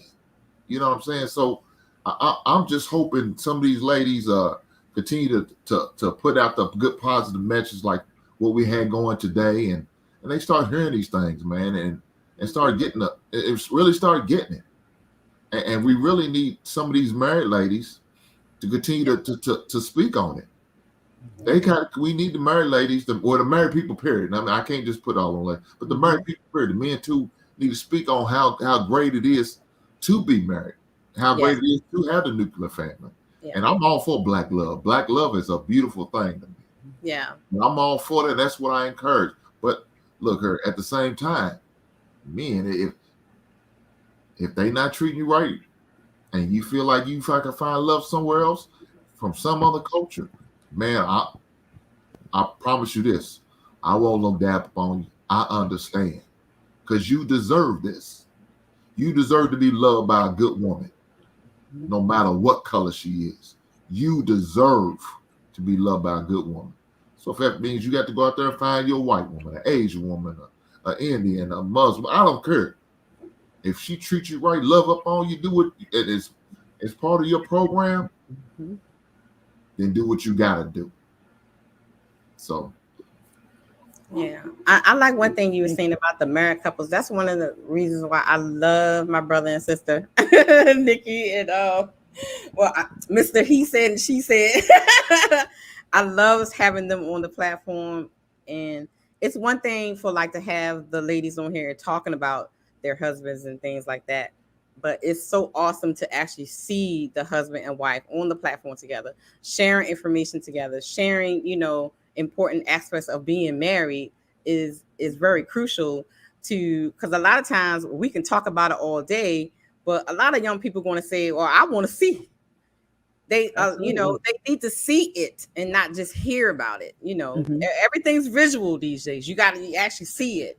So that's one of the reasons why I like to have the ladies, the married couples on the panel, and every woman in every stage, because we have some that are getting married, engaged to get married, divorced. So we got we got the mixing bowl on this panel. So and it's important to show all aspects and all sides of it. So right. And I mean, we grew up with elders, when you asked them, what's the secret to marriage, they would just say, you got to do the work. It's a lot of work. Exactly. And that's most of them would say being kind to each other. So being kind and communicating was the top two on top of work, but they didn't give us a blueprint of what that work looks like.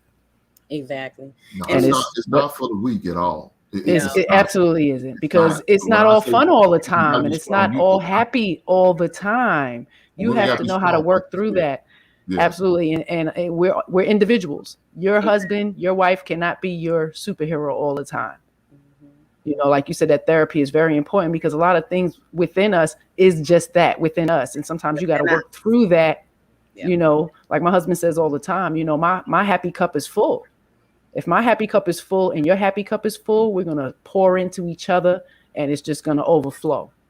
Versus your shit half empty and I'm half empty and we trying to dibby to make it full. It's never going to be. So pour into each other and keep doing that. After 3 years, after some kids, you start to forget about each other. You really have to keep that up front, the consideration, the consistency, the empathy, the listening, to understand and, to move forward after whatever's been discussed, instead of living in it, and taking tallies and pointing the finger and shaming and blaming and hitting below the belt and calling names and stuff. Those things like that should absolutely be discussed in the beginning. Shouldn't be. I'm not going to want to be your friend after you done called me a dumb bitch and, and all kinds of names, and you call him stuff like, y'all got to do better. That's not how we communicate. That's not how we disagree. Yeah. Exactly. Go write it down. If you can't talk together, write it down. Write a note. Go back to kindergarten. And another point that I want to make before I close it out, just for the new subscribers and things like that. Another thing that I like to promote on here is the importance of having a mother and a father in a girl's life. I always talk about, you'll see in a lot of the videos that I have, my dad is present.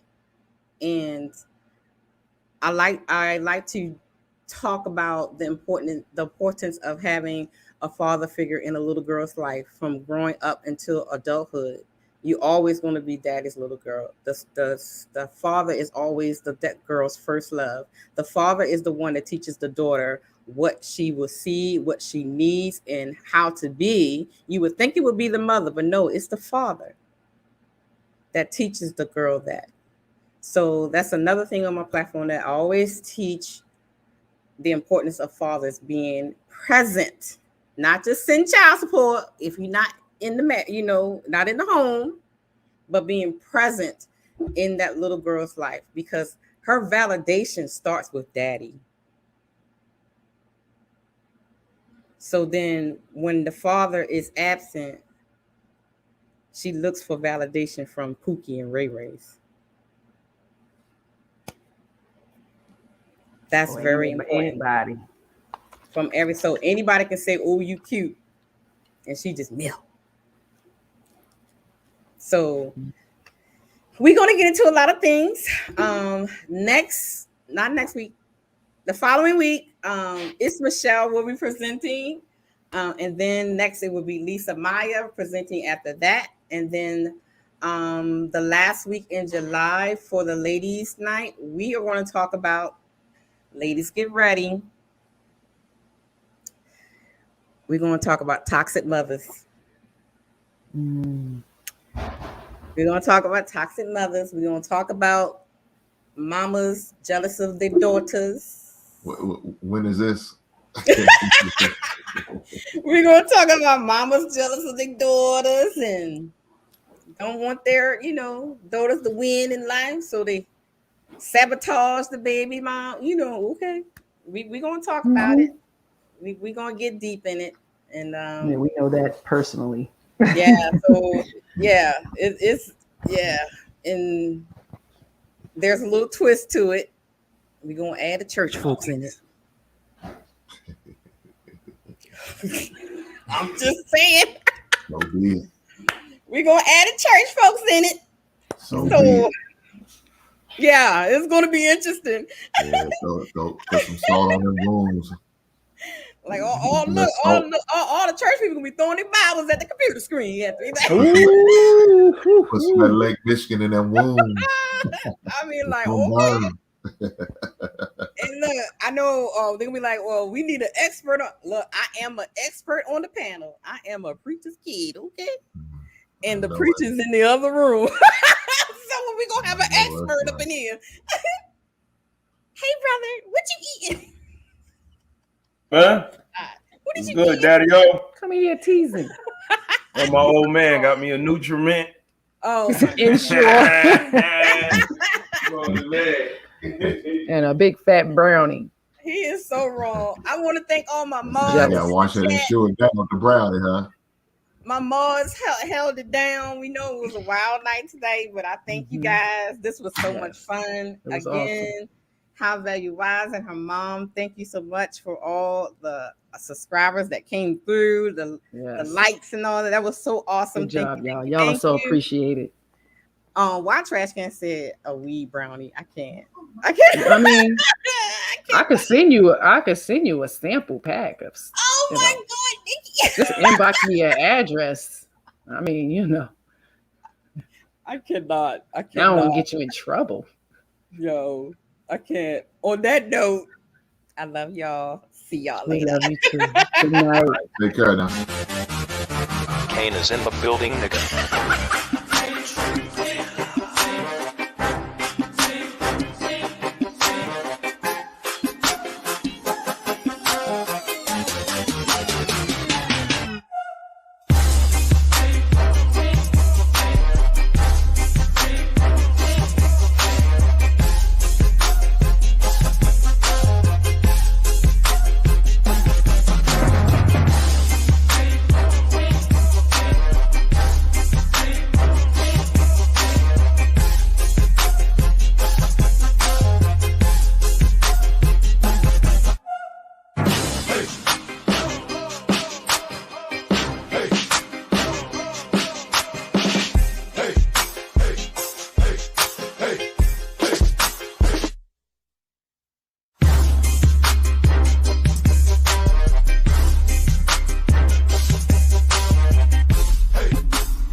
What?